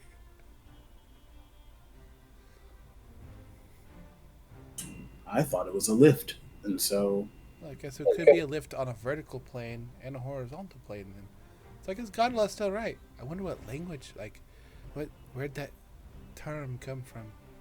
Probably Elvish, like new Elvish, not old Elvish. Like they came here and they came with an idea for it's not Oh. this. like England and New England. Those damn Patriots. Well, I mean, now we go find Salusa. Hell yeah. Let's go I think that's a good idea. save your sister and shock the hell out of our Bazo Shadaladaban. Close enough. I refuse to get his name right. It's okay. I called Kodo Carter for a second, so His accents. Names are hard. I'm doing this on purpose. well, we should move. Let's go get Bobo. Jace, you are a monster. I- Even I would not be that mean. I have never said that guy's name right. It is in No, my I notes. was referring to your version of My Little Puzzle. Oh, And that that's you a put in the different DM chat. thing. It's like, what? It's like, you Mine's evil bad. Oh. bastard. I'm an evil mastermind, and even I wouldn't do that. You don't have to deal with the Danny. Shut the hell up. You're right. I don't have your players. Maybe You have well. one of my it's players. probably healthier than drinking. Uh-oh. Arya's looking into it. Me? That would be a really good way to end a campaign. Oh. That's the look of someone So- who just saw it. So that means, Ari, in Jace's game, if you ever see a setup like that, run. I have given him an idea. So I'm gonna do what I do like in Baldur's Gate, and not say anything. I'm just gonna let it happen. Stand out of the way and let it happen. Oh, I see. So you're gonna give him a cask. You're gonna give everyone a cask of oil, have them sneak up, and then drop it. Just Only because we would have tried it once before and didn't. No, he knew though. That was the point. Yeah, but you didn't fucking remember. You're an idiot. Man, Hey, I'm look, lost. you know I'm a bad player. Well, you know what, Aaron? You should watch the Baldur's Gate 3 stream because That's It was pretty Alex funny. is an asshole. He's a straight up asshole. Anyway, You gotta learn Oh. something out. nice. This campaign is not a good in this game, you're nice. Okay, so, yes, you guys are in this weird thing. Not sure if you guys noticed, but I did copy over the loot. So feel free to disperse that in whatever way makes sense to you guys. And then what do you guys do now? I'm gonna follow the path back down towards. I guess means we have to go back to the goat trail at some point or another. We could probably find Yeah, an and see if- interior route. What'd you say? We might be able to find an interior route. There's different levels to these things. I wish you would have said that before we just sent our ghost friend away. I don't know how far Yeah, I he's thought traveled. maybe we shouldn't have done that.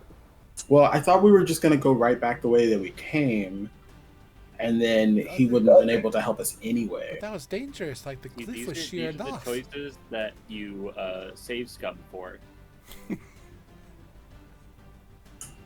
So we will be looking for trails or ways down the mountain from the interior. Is that what we're trying to say? We're trying to find as southerly route as possible until we're parallel, and then head to Yeah. parallel. Well, what do you guys know? I provided you a chasm right here that you could jump to your deaths. How if you cast Featherfall? You just end up in the Underdark and pleasantly coasting down. And pleasantly get fucked when you get down there. Are we spelunking? I don't think we should spelunk. There's probably like a nice path we could take. Oh, I was just joking. We should go back the way that we came and see if there's another path down. And then you run into arcane sentries that absolutely wreck you because you don't know what they do. Violence is the answer. So, back the way we came. Man, what does this weird flower do? I don't know. Eat it. We're gonna look for. Mechanism. I'm gonna start traversing back across and start making my way back the way that we came. Looking for other pathways that may lead us down and not back out towards the goat trails. Yeah, there was that one other path, and as you recall, Kodo did tell you that it will eventually take you to the lifts that go up and down, so that might be an option. So you guys can continue that, or maybe you guys will find another pathway once you guys make your way out that way. Okay. Okay, so, all right, continuing on with the path Kodo pointed out to you. You guys head on, and in the same... Head off? Apply directly to the... anyway, same marching orders before? Sure. Okay. So, Sure. just checking here, does anyone have a light source? Light stinger. Okay. Just making sure that I note that, since you guys will be going into some areas with some chasms could show up last minute. So just making sure you guys got proper lighting. All right.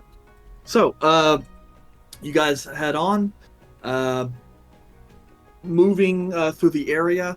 As Kodo mentioned, this route does seem to kind of there's one kind of a larger branch that's like 10 feet wide that continues to snake through until it eventually seems to almost be straight. There are other kind of narrow mining tunnels that go off to either side, but none of them have minecart tracks on them, and any that you may attempt to investigate appear to end kind of at some point.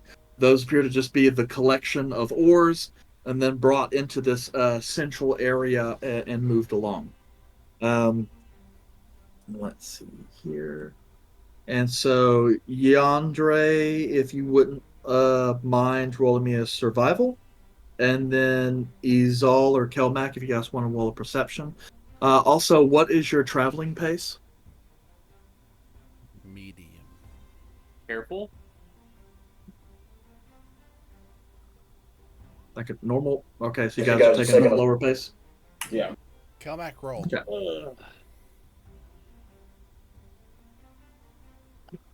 18. Okay.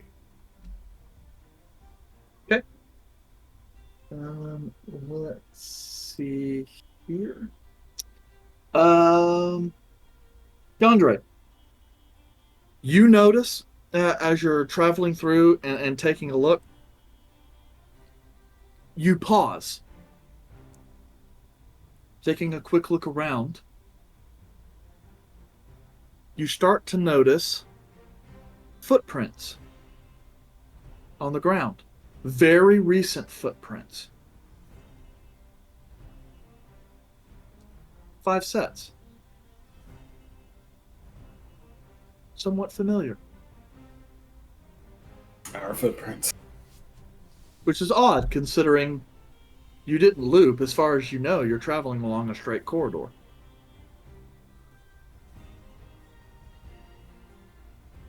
Is any of the, besides the footprints, does any of the surrounding look familiar? Just kind of, are you going to try, like, and give it a good look, or just, like, passive perception? Passive. Okay. Yeah, you just take a quick look, and you do start noticing some of these tunnels, like that lintel, looks kind of the same. There are things that appear similar. I feel like we've been here before. And Because you're the one that rolled the other perception check. As you're kind of glancing a little bit, you're looking around, and you notice there's a... It catches your eye only once, and then you don't see it again.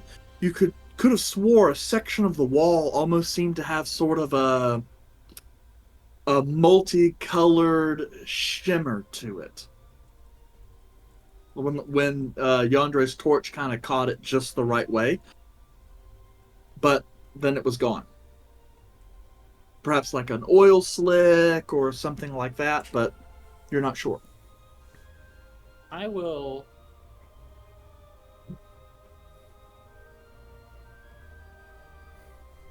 smell the wall. Okay. Does it just smell like oil, or does it smell like hide? A shift in Yeah, the air. without separating yourself like too much, still staying with the group, you can smell. You don't sense any smell of oil, and as you kind of get a little bit more of a sense, the walls look dry. They are brick, or they are like Hewn stone. what hewn means? Like the tunnel was Cut. carved. Yeah, cut. Roughly.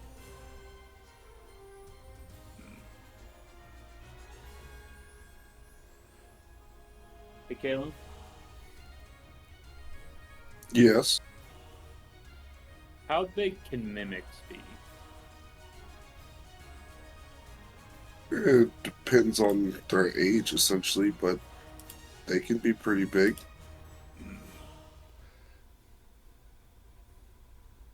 I've heard some get to as big as the size of a house. Why are we talking about what's going on?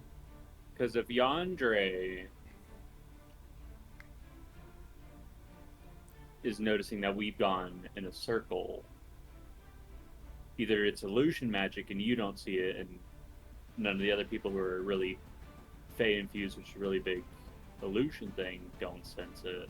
I'm going to try and peer in to see if I can sense any illusions. Okay.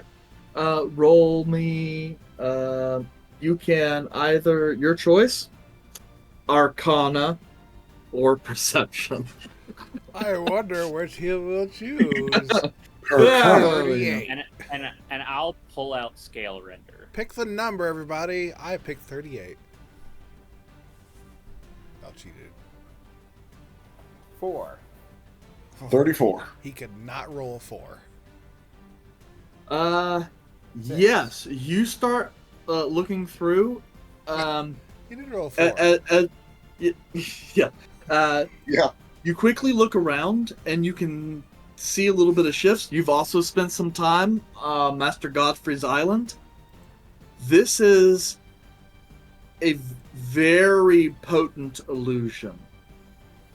And not actually... One thing that differentiates this from, like, fairy illusions, this isn't an illusion on the terrain. This is an illusion in the mind.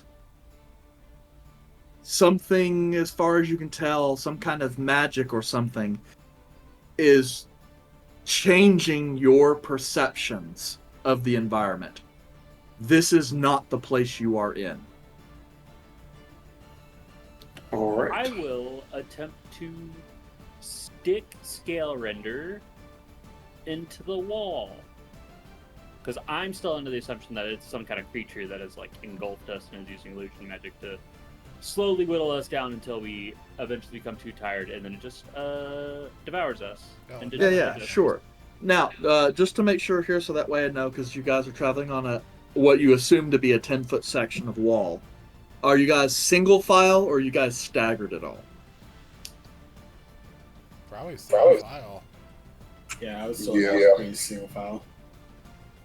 Okay. Ready your lightning bolt. Do it.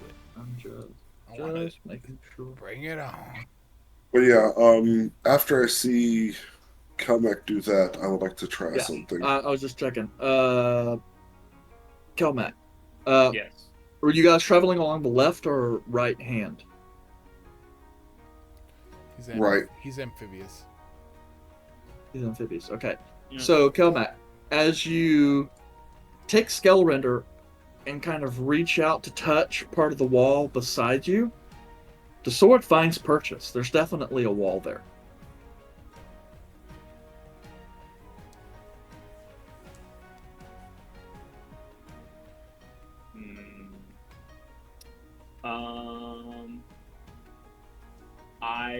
I'm kind of telling everyone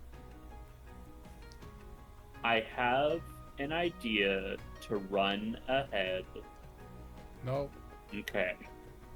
I'm going to see if a dispel magic would dispel the illusion around us. Kelmac, we're not gonna go sprinting away from each other. I just had the thought, and that's why I was bringing it up. I'm glad you brought it up. We're potentially being attacked by Shades of Cavail and Bashalalalalan. I'm gonna make sure we're all hunkered down in one position. Now, in my defense, he got a couple free attacks on me, and if I had just turned to fight, probably would've killed him. Absolutely. I want you to wreck his shit the next time we see him.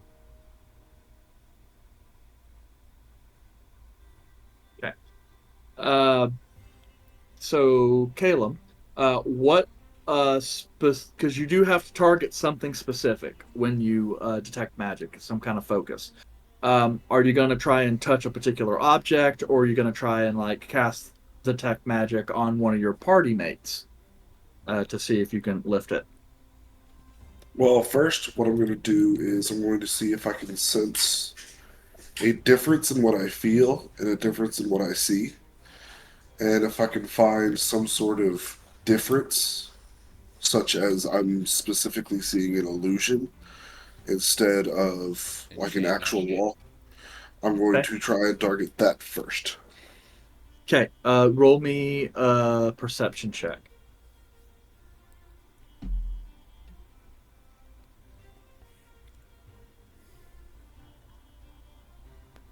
Dirty 20. Dirty 20. You kind of look off a little bit to your left, just taking a look at your immediate environments.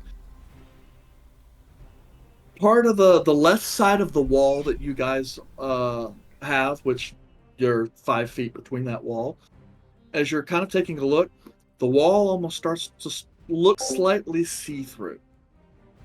So you get the sense that there is not actually a wall on that left-hand side. As you kind of look off to your right, you see up to, like, Kelmac behind you, there's a wall, and then it almost looks like from where you're standing, the wall actually continues out like 40 degrees or so, as if the section is opening wider. And you guys are perhaps traveling towards the middle of a large open spot. Right quick, check something. Solve this character sheet right quick.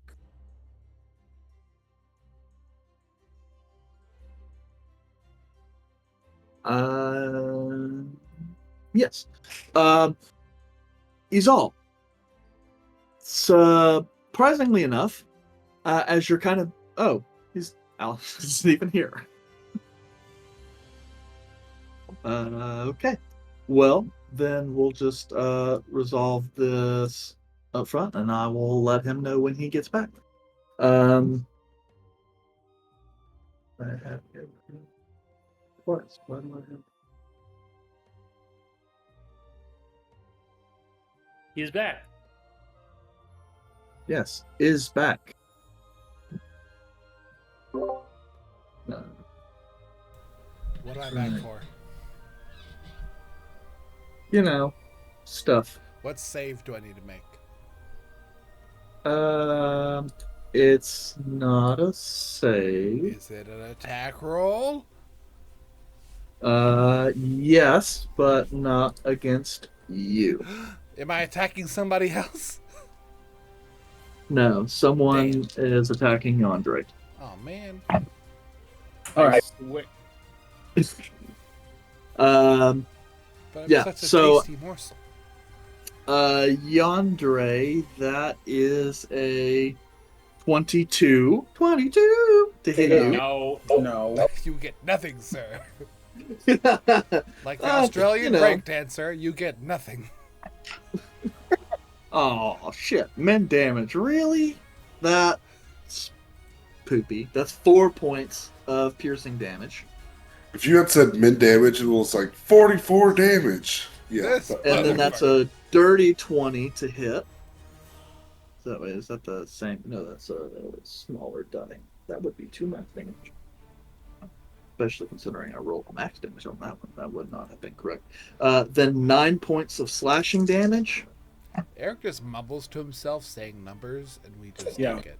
And he doesn't actually roll. And 24 to hit.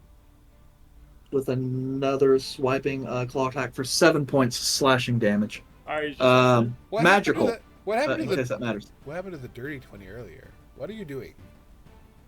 So, Izal, as you're standing there, Cool. you actually, beneath your feet, feel vibrations off to your, like, 10 o'clock, 10:30. Give Right me as some you challenge. kind of, all of a sudden, Yandere gets manhandled by this sort of invisible thing. Except for it's not Caleb, visible. An Yeah. Well, illusion you thing. don't see it. An you don't illusion see it. thing. Okay, I was about to say because if you say invisibility's illusion, okay? Invisible to you Alright. guys. Caleb, since you're currently seeing through illusions, you don't see Enchantment. exactly what the object is, but you see something massive just kind of come in from the darkness, attack Yandere, and then start to retreat. Yes, but just clearing this point out for you, Izal. With the blessing of Dama, you have 5 feet of tremor sense, in case you didn't see that on your character sheet. I don't look at that shit. So, Oh, Do so I that see explains the the thing? quaking. yeah, so you felt the creature move in to melee with The Yandere, fuck is and then that? depart. Holy shit! Do I see it, or do I just sense that it hit Yandere? You see a shape. It's still mostly covered by some sort of illusion, but you saw a shape and you knew it was there, and whatever it is appears to be a large creature with wings. Can I make an action? Quadrupedal creature with wings. This is like a submerged creature with illusion magic on top of it. But Can I submerged to use earth. some sort of? Can I use a spell or some sort of action? No, because that was done on its. So we're gonna roll. Um,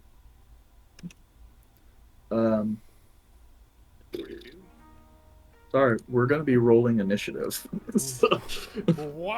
I was like, well, what am I trying to say? I was like, that's what we're We're trying gonna roll to say. some dice, guys, and figure out what goes on. So yes, I was trying to say because I was literally realizing before we did this, like, oh shit, I didn't even create an encounter in TT Beyond for it. So I was like, I needed to do that. Welcome So to... Why is everyone rolling these all got 15s? 15. Yeah. Vulred doesn't roll lower than a 25. I'm doing it at 15. Got for whatever reason, Yandre's just keeps double Advantage. posting for me. I have advantage. On dexterity checks? No, it should be on. It's the Sentinel shield. Oh. You just happen to roll the same number twice, like twice. Oh No, that's what I'm saying. And earlier, his survival check Was also rolls double. twice. It's posting twice for some reason. Oh no, that's not right. Yeah. But it's 15 on this one too. Yeah. 15. I got a 10, Sorry, Caleb got. but I gotta go to the bathroom. Oh, we're pretty good on this one. And We're all then- above 10. Full red 25. Yep. And then what? Auto reload.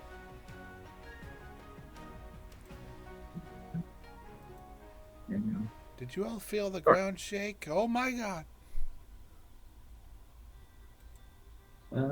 yep. Dama! So, yep. Creature then disappears. And actually, Vulred, you're at the top of the initiative. Not that you can see anything. I can't. So why can't I see anything? Because you're still trapped in an illusion at the moment.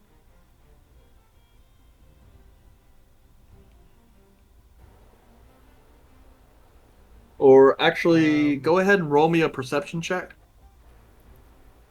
Eric, instead, can I use my Can I use my action to give him guidance to use his action? Instead of me trying to attack something, can I use my tremor sense to say, this thing was over in this direction? No, but that is a good point, because technically, since you have tremor sense, you could have gotten an attack of opportunity when it left. But you can do that if you want.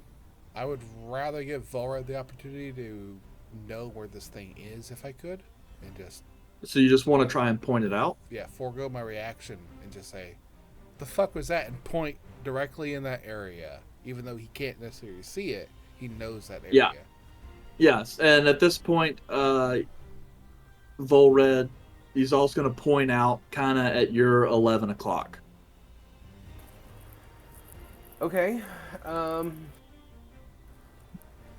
Well, in that case, I'm going to just shoot into the abyss. Okay, so you'll make an attack roll, but at disadvantage. Okay, so how does Not this that it- work out if I try to, like, since it's at disadvantage, I don't get any of the perks? Correct, you won't get sneak attack or anything. Okay. But, you know, Something's better than nothing in this situation. 24. What? and that was at disadvantage? But he has advantage. If he steady aims, he would. So it would just be a straight roll. Straight roll. Okay. Yeah. Focuses and shoots. Yeah, roll for damage.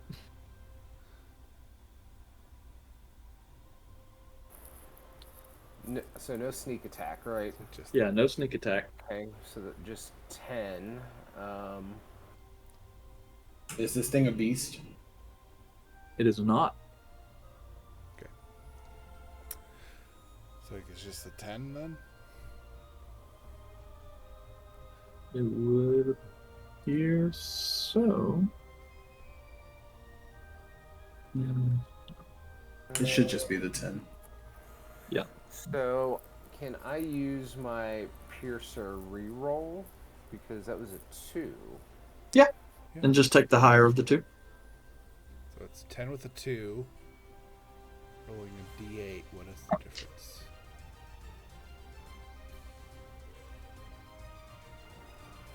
Three. So 11. So 11. Okay. Nice. And that'll be my turn. So 11. Okay. And then that roll is good. Let's see here. Next up is the unknown monster. Let's see here. Is the quick question: is the Mhm. monster itself doing the spell that's casting the illusion? It's not a spell. It's It's a lair effect. Okay. It's a layer But effect, and you he is effectively about to like- cast a spell at this moment. Counterspell. With my axe. Do I? Be able to I still see it. see it. Right? Actually, Caleb can because he can see through the illusion part of the illusion right now. Then I guess that's true because counterspell. you have dark vision now too, right, Caleb? Yep. So yeah, because this guy's in your dark vision range. What you spot now that's like about 20 feet away from you appears to be this shimmering purple manticore type creature with glowing gold eyes. Then I am going to cast a counterspell on his spell that he's about to cast. Okay, let me double check here. I think that might be the spell's second level. So yeah. So this creature goes to try and cast Crown of Madness on Izal. That'll never work. Uh, My mind is impregnable. You're already mad. Yep, I'm and always Caleb, you a just kind of reach out with that magical energy. Izal, you kind of feel that crown, that thorn crown, appear on your head before Caleb with a quick swip. Those thorns quickly just kind of dry and crumble. Not on the first date. Never. So yeah, you are good to go. Is And there I any guess inclination of like minor revelation of like direction of things? Like Caleb counterspells towards a direction. Uh, 'Cause I attacked 10 o'clock.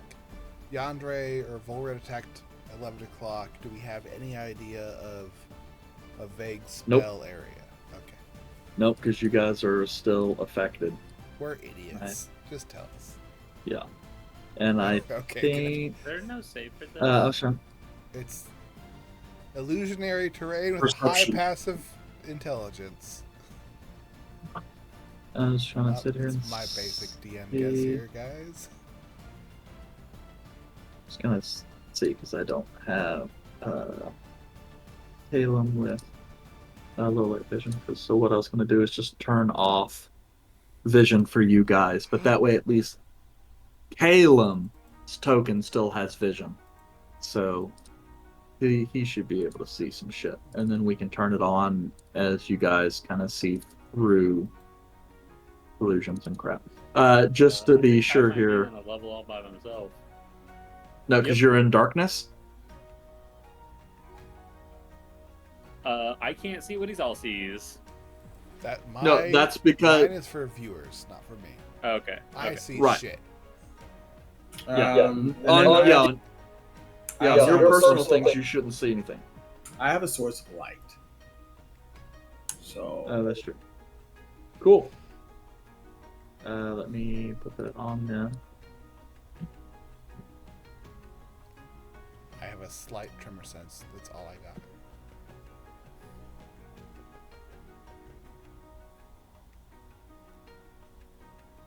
Oh. The fuck is that? I don't see anything. It's all illusion. It's not even real.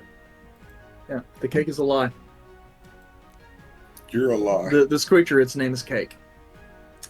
like So that didn't really work. So that sucks. So this creature, Calum, you're gonna watch as it kind of makes its way over to the side, maybe. Maybe. Kind of see, and it's just kind of eyeing you, trying to figure out who it's going to attack next. Me.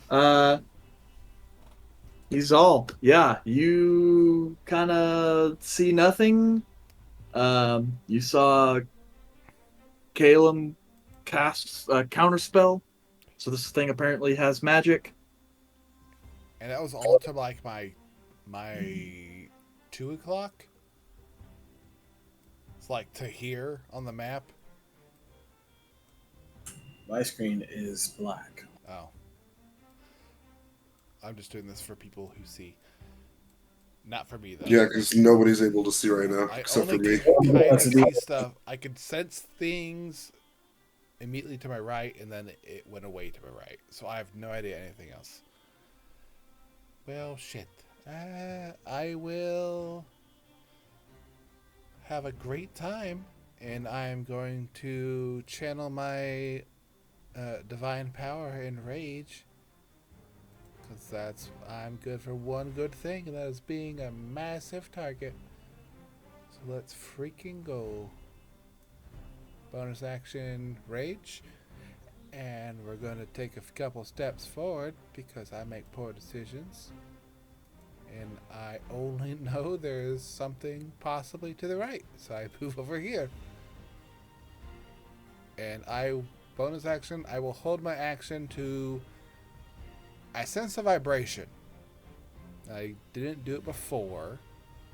When I sensed the vibration, was there any type of vibration through my arms, through my new tattoo markings? Or... So I could kind of differentiate, like, this is something new I couldn't do before, or, like, there's a massive change. You muted. You're muted, Eric. You're muted. Just keep talking. Yeah, sorry. Yeah, this doesn't come through the tattoos, but it's definitely new. And you've certainly never felt it before. Awesome. It's kind of like all of a sudden having another sense. I mean, it is literally like having another sense, but you know what I'm saying. Okay, well, I sense the vibration to that area. I'm going to trust it. I've got Aranthir out. I've got Shield out. I'm kind of in front of Yandre that I can sense, and I'm like, I hold my action to the first tremor-y sense I can that I feel like I can strike at. So anything within 5 feet that would trigger that, I'm going to attack at disadvantage. But that's what I got. So I'm raging right now. Okay. That's it for me. All right. And then let's see here. Yandre, what are you going to do as, from your perspective, you see Izal just kind of move over near whatever it was that seems to attack you. But as far as you know, you're still in a corridor. You can take an action to try and perceive through the illusion, if you wish. But, I mean, that is an action for you. Okay. I will take that action to try to perceive through the illusion. Okay, so roll me a perception check.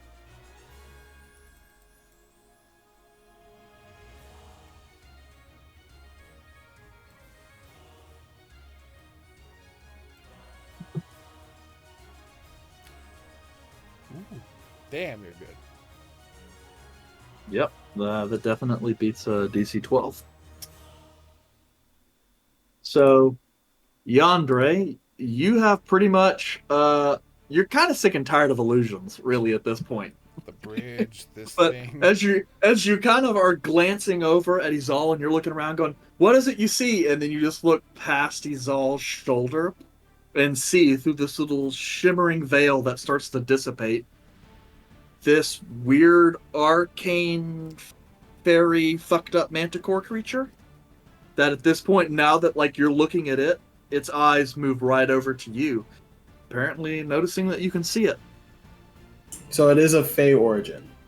Or Fey It's by blood. not a Fey origin, but there are aspects of it that seem Fey-ish. I mean, you do know, like, manticores are artificially created creatures, so this thing definitely seems to have been warped by magic in some way. Like a displacer beast. Yeah. Okay. That's your action. Did you want to move or have a bonus? Yeah, I'm gonna move in front of, kind of block the general direction of, like, where Vulred and Caleb. Well, I'm gonna get in between the monster and Vulred and Caleb. I just feel you moving away. Where you going?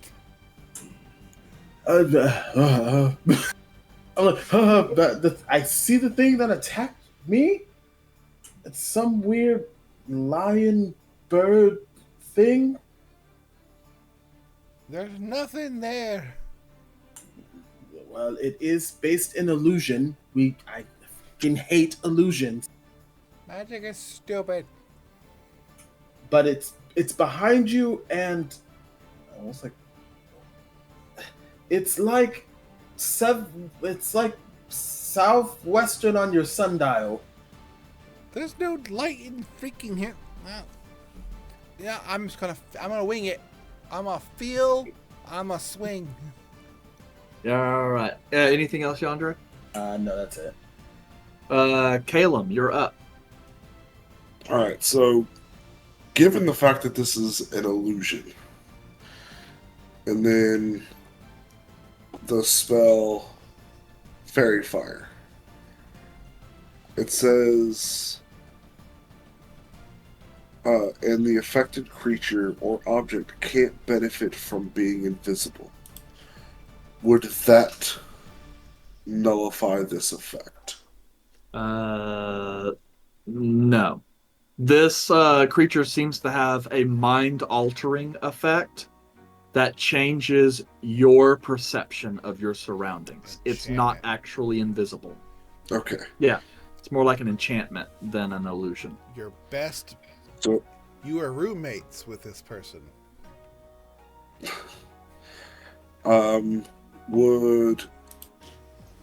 do I feel like the enchantment is permanent and a dispel would not do anything? From what you can tell, this appears to be like a spell-like effect. Okay. That is kind of tied into the region, like a lair action. You know, if we're talking mechanics here. So no, that won't help you. You might be able to break the illusion on a particular individual with the spell magic, though. Gotcha. If that's the case, I will walk towards Izal. And then touch the back of her head. Like, the illusion, I can still see my allies, right? Mm-hmm. Good. You just think you're in a 10-foot wide hallway. Okay, good. So I'm about to knock the... Yeah, if Yandre took a 5-foot step north on the map, to you, he'd phase to a solid object. Okay. Yeah, he'd clip through the sure geometry. Caleb did not just get into my area of aggravation and I attack him. I did not want to do that. No, but I mean, you can see him, but you can also feel him get closer. Okay. So, And it's also odd, even though he's behind you, as he moves, you can still sense his movement, even though you're not seeing him. That's really fucking weird. Caleb? I'm going to shift Izal's head so that she can actually see. Why are you touching my... And I'm going to cast Dispel Magic on and try to target the actual effect that is targeting her brain. And that works just fine. There, And so can't you see all it? of a sudden, there's a bit of light. You start to see little stars, and then the wall in front of you starts to look almost like a curtain, a sheer curtain that starts to part, and then you look barely 5 feet distance between you. Big monster. You lion mother...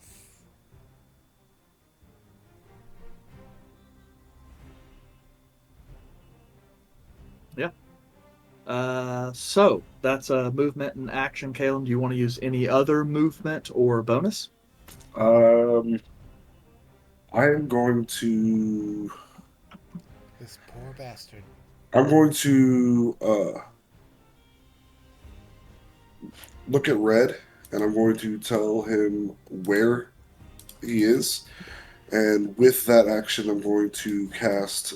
I'm going to give him Bardic Inspiration of a D6 in hopes that it would help him see through the illusion. So I'm going to try and point out where he is, saying he's over there, and use that as a Bardic Inspiration. I'm staring in that direction at this point. Yeah. She is enraged looking in that direction. Yeah. Anything else, Caleb? Nope, that ends my turn. Okay. Kelmac. You see your party members shifting. From your perspective, they're staring through a wall like some kind of weird people. But some weird shit's definitely going on because you've tested the wall and it's a wall. But you are free to take an action to perform the perception check if you like, or if you have some other action you'd like to perform. I have no way to dispel it or anything, so I'll just action perception. Okay, go ahead and roll me a perception check. 14. 14. That is good enough. As you're going through and you're trying to take a look at, figuring out how is it possible, what are you not seeing, then you start to see it. At first you see the two glimmering golden eyes that seem to shine through the wall like little gemstones. Then you see the kind of shifting colors fade. Manticore. Oh, fuck. What? Manticore. Not my first And choice, then but... but then you start to sit here and think, Scale Render. That's the perfect choice of weapon. Monstrosity Bane. Yeah, but I just had to use my action.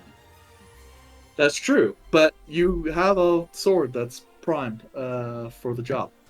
Oh, deal poison damage. I mean, It's a monstrosity. but it is a monstrosity. So it looks like you're doing some movement. Any other movement? I'll take up more of a vanguard for Caleb. Feel the vibration Okay. of you coming closer. It's like, I am Okay, ready anything to else? pounce on this thing. No, that's it. Okay. Top of the initiative, Vulred, you beat the lair action, so same thing.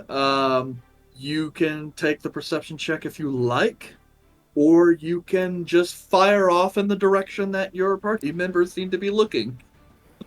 So what would the Bardic Inspiration do in this case? So in this case, what it would do is if you roll the perception, then Bardic Inspiration is that advantage. I don't know. It adds a He doesn't It's a actually use D6. to it. attack roll, saving throw, or ability check. So you Then can that's what you attack do. if you want.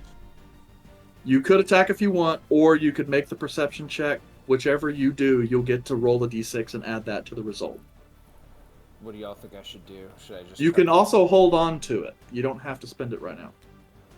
So Aaron was able to okay.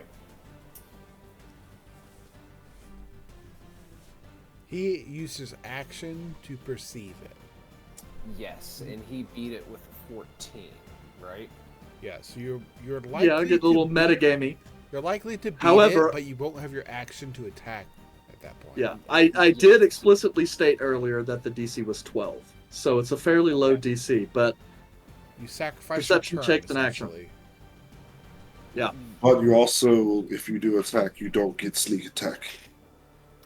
Exactly. So I'm just gonna go the perception route. That way I Okay. can try to get sneak attack on the next turn. Cool. So go ahead and roll your perception. 22! Did you want to add your Don't you Bardic fucking Inspiration do to it. that? No, I'll save- You know, I had to try. Don't you ruin it. so Okay. I guess that's my turn, but now I can see this motherfucker. Yes, and everyone should be able to see the map on their screen now, right? Okay, good. Just making sure that updated. This poor So bastard. yes, but you still have bonus action, and movement.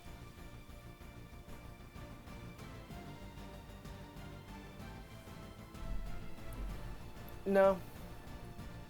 He's good. Okay. Yeah, that's fine. All right. So now that the enemy has been seen, we have the option where if you guys want to pick this up next session, we can do that. Or if you guys want to see if you can murder hobo this thing right quick, that's also up to you. I just didn't want to end the session with people not knowing what the hell's going on. I would like to wait till next session. Okay, that's fine. So yeah, because we are a little over time as it is. So we're gonna go ahead and call it here, and then we'll see what the party actually wants to do to try and kill this bizarre arcane manticore creature that for some reason is just chilling out here in the heart of Mount Arbot. But we'll do that next time. This Thursday we have Black Tower Games versus Baldur's Gate 3. Obviously my internet is back, so I will be back for that. And so come and join us for that. That starts at 8 p.m. Central. See me make an utter fool of myself and make all the worst decisions possible. Yeah, have Sean be pissed at pretty much all of us for. Man, we have nothing to add to it when you drop yourself down on that one. But yeah. Yeah, but hey, it's fun. It's fine. I'm allowed to be comedic relief. Ooh. See you this Thursday at 8 p.m. and then next Tuesday at 7 p.m. to return this amazing fight. Yeah, and we'll see. Good Thanks so much, guys. See you Thursday, maybe Tuesday.